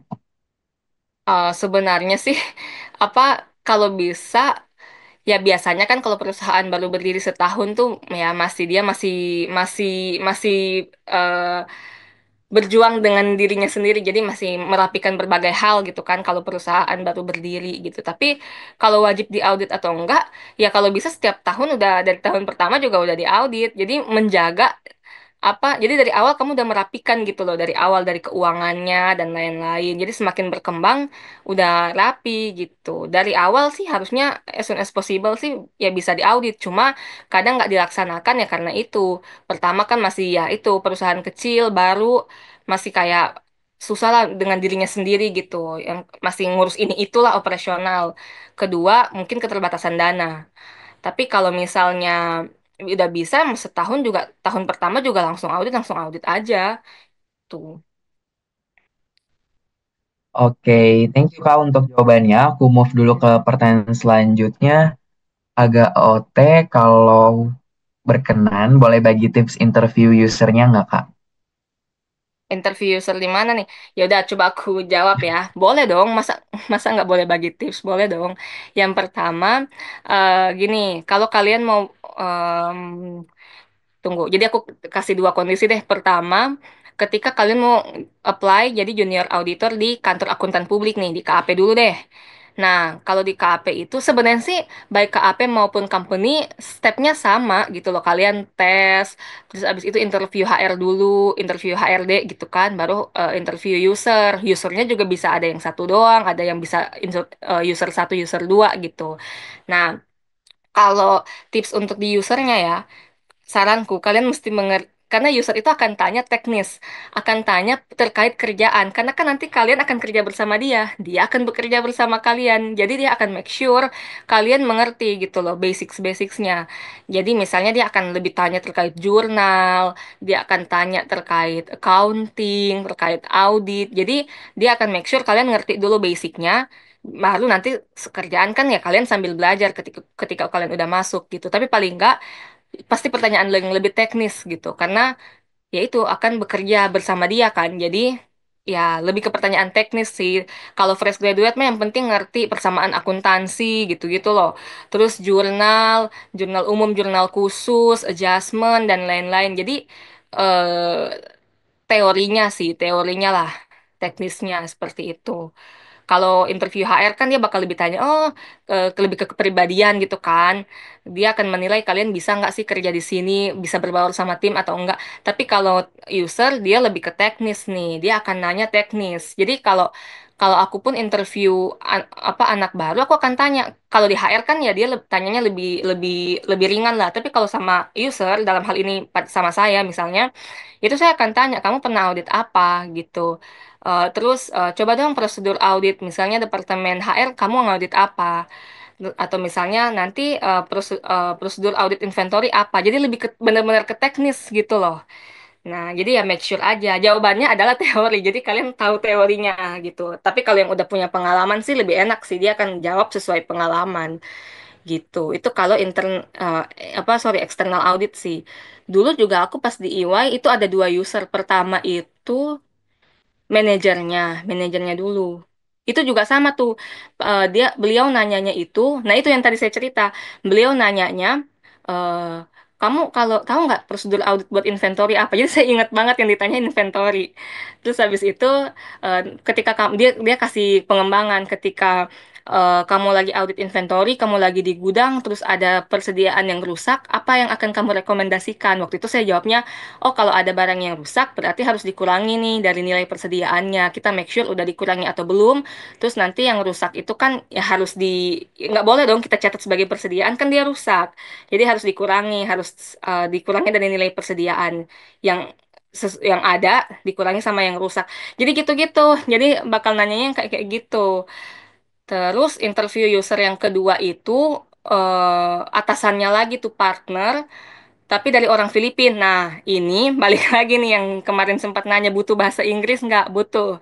Karena ketika yang user kedua ini orang Filipina, dia nggak bisa bahasa Indonesia, jadi mau nggak mau pakai Inggris. Tapi ya udah nggak usah Inggris, maksudnya nggak yang wah harus Inggris yang udah mahir banget enggak juga sih. Maksudnya mereka ngerti lah dikit-dikit. Cuma maksudnya yang paling nggak kalian bisa mengerti apa yang mereka ngomong dan bisa apa ya jawab lah. Tapi kalau yang sama mirip sih, pokoknya mereka akan nanya teknis-teknis sih terkait audit, prosedur, teori-teori lah kayak gitu. Itu sih kalau eksternal ya. Kalau internal audit sih usernya juga sama sih bakal tanyanya teknis yang kayak tadi tuh apa sih udah pernah ngaudit belum? Kalau audit departemen purchasing apa sih yang titik kritisnya? Kalau lagi audit HR, kalian akan ngecek apa? Jadi proses-proses bisnisnya akan di make sure kalian ngerti nggak sih poin-poin yang mau dicek itu apa, lebih ke gitu sih. Jadi teknis-teknis kayak gitu yang bakal ditanya. Ya itu pokoknya tipsnya kuasai materi sama ya paling nggak yang basic-basic lah, kayak persamaan akuntansi tuh, terus habis jurnal-jurnal sama ya itu Inggris, bahasa Inggris gitu sih. Oke, thank you Kak Maria untuk tipsnya yang telah diberikan untuk kita semua gitu ya Kak. Dan juga mungkin sekaligus itu menutup sesi Q&A kita pada siang menjelang sore hari ini. Karena untuk sesi Q&A udah habis, teman-teman mohon maaf apabila pertanyaannya belum bisa kejawab semua juga ya di sesi kali ini. Nanti bisa ditanyakan di kesempatan berikutnya. Dan terima kasih banyak buat Racer semua yang udah aktif selama kurang lebih 2 hari ini. Dan terima kasih juga buat Kak Maria yang udah menyempatkan waktunya membagikan materi terkait dengan audit eksternal. Mungkin untuk mengakhiri sesi ini dari Kak Maria, apakah ada closing statement nih Kak buat teman-teman semua yang mungkin sekarang lagi pengen berkarir di bidang audit atau pengen switching karir di bidang audit? Kak, silakan. Oke, aku minta 2 menit lah ya teman-teman. Sebelum closing statement, ini di chat Akhlakul Karima nanya nih. Berarti kalau audit di divisi lain yang ditunjuk atasan untuk mengaudit itu namanya audit khusus ya Kak, audit di divisi lain. Kalau beda ya, kalau misalnya audit khusus tadi kan maksudnya kalau eksternal yang diminta untuk audit eksternal yang diminta untuk mengaudit satu laporan aja. Tapi kalau misalnya atasan yang minta, misalnya direksi nih, kamu audit dong itu finance, katanya ada lebih bayar, bla bla bla. Nah itu tugasnya audit internal gitu loh. Jadi meluruskan itu ya. Jadi kalau yang di dalam perusahaannya atasannya yang suruh, biasanya kan direksi atau komite audit yang suruh, yaitu tugasnya internal audit. Tapi kalau yang tadi, pertanyaan yang tadi dibahas itu kalau eksternal, audit eksternal diminta hanya audit salah satu laporan kayak gitu. Karena ada keperluan khusus dari si perusahaannya gitu. Oke, untuk semoga menjawab ya Akhlakul Karimah. Nah, oke untuk teman-teman terima kasih untuk 2 harinya ini. Teman-teman hebat sih, maksudnya yang harusnya jalan-jalan gitu tidur-tidur tapi mau belajar. Nah, apa saran dari aku? Gini loh, maksudnya kalau sekarang kan kayak ini jadi promosin, tapi maksudnya kalau dulu pas zamanku nggak ada nih kayak course-course kayak hari Senin kayak gini tuh nggak ada. Jadi masuk masuk dunia kerja benar-benar buta, nggak tahu. Maksudnya ya kita tahu secara teori, tapi secara pelaksanaannya kan nggak ngerti gitu. Contoh-contohnya apa? Yang kayak tadi kan identifikasi resikonya kayak gimana. Nah kalau sekarang kan kalian banyak nih banyak sumber, entah AI, entah yang course-course kayak gini. Nah kalau bisa dimanfaatkan lah untuk jadi tambahan portofolio, mumpung ada kan kalian udah bisa bahkan udah bisa belajar nanti kalau kalian ambil yang berbayar yang audit itu lebih dalam lagi bakal bahasnya per akun tuh. Audit inventory satu sesi, audit piutang satu sesi. Dulu aku pernah ngisi yang itu juga soalnya. Jadi itu bakal lebih detail lagi. Kalian bakal diajarin sampai working paper. Jadi kayak berguna sih. Jadi ketika kalian nanti masuk kerja, nggak buta-buta amat kayak saya dulu kan nggak punya basic itu gitu. Itu sih sama mau belajar intinya itu sih. Dia dimanapun pasti mau belajar sih. Sama kembangkan bahasa Inggris sama komunikasi sama orang lain apalagi lebih tua. Itu sih. Oke, teman-teman terima kasih banyak. Sukses selalu buat kalian ya. See you di lain kesempatan. Thank you. Oke, thank you Kak Maria untuk closing statement-nya. Karena kita udah sampai di akhir acara, kurang afdol kalau misalnya kita nggak dokumentasi lagi di hari kedua ini. Buat teman-teman boleh banget untuk on cam dulu, kita dokumentasi bareng, dan kalian boleh banget gitu ya buat share apa yang udah kalian dapetin selama 2 hari ini gitu ya. Mungkin bisa juga kalian highlight poin yang menurut kalian paling insightful atau yang paling kalian eh, tertariki gitu ya. Untuk di-share boleh di LinkedIn ataupun di Instagram. Ada lagi mungkin yang bisa on cam. Iya tuh Oke, LinkedIn tuh aku hitung mundur manfaatkan. nih. Tuh LinkedIn dari Kak Maria, boleh banget Ya, di-share ya. serius. LinkedIn tuh Bisa kalian bikin rapiin deh. post. Mm-mm. Oke, Bu. Oke, ada lagi yang mau on cam? Kayaknya udah ya. Oke, kalau gitu untuk slide pertama boleh ditahan senyumnya. Oke, untuk slide pertama, satu, dua, tiga. Oke, sekali lagi untuk slide pertama, satu, dua, tiga. Oke, makasih banyak teman-teman semua udah menyempatkan waktunya hari ini gitu ya. Nanti semangat puasanya sebentar lagi buka gitu. Buat Riser semua jangan lupa juga buat diisi presensinya ya udah dikirimin di kolom chat Zoom. Dan thank you juga sekali lagi untuk Kamaria selama 2 hari ini.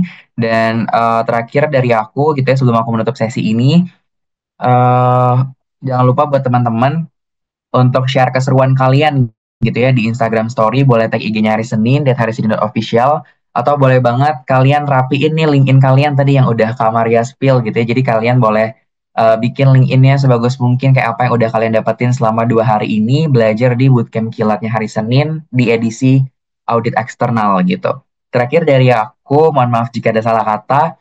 Aku selaku MC pada sore hari ini pamit undur diri. Wassalamualaikum warahmatullahi wabarakatuh. Salam sejahtera bagi kita semua. Shalom, Om Santi Santi Santi Om, Namo Buddhaya, dan salam kebajikan. Sampai jumpa, Raisers.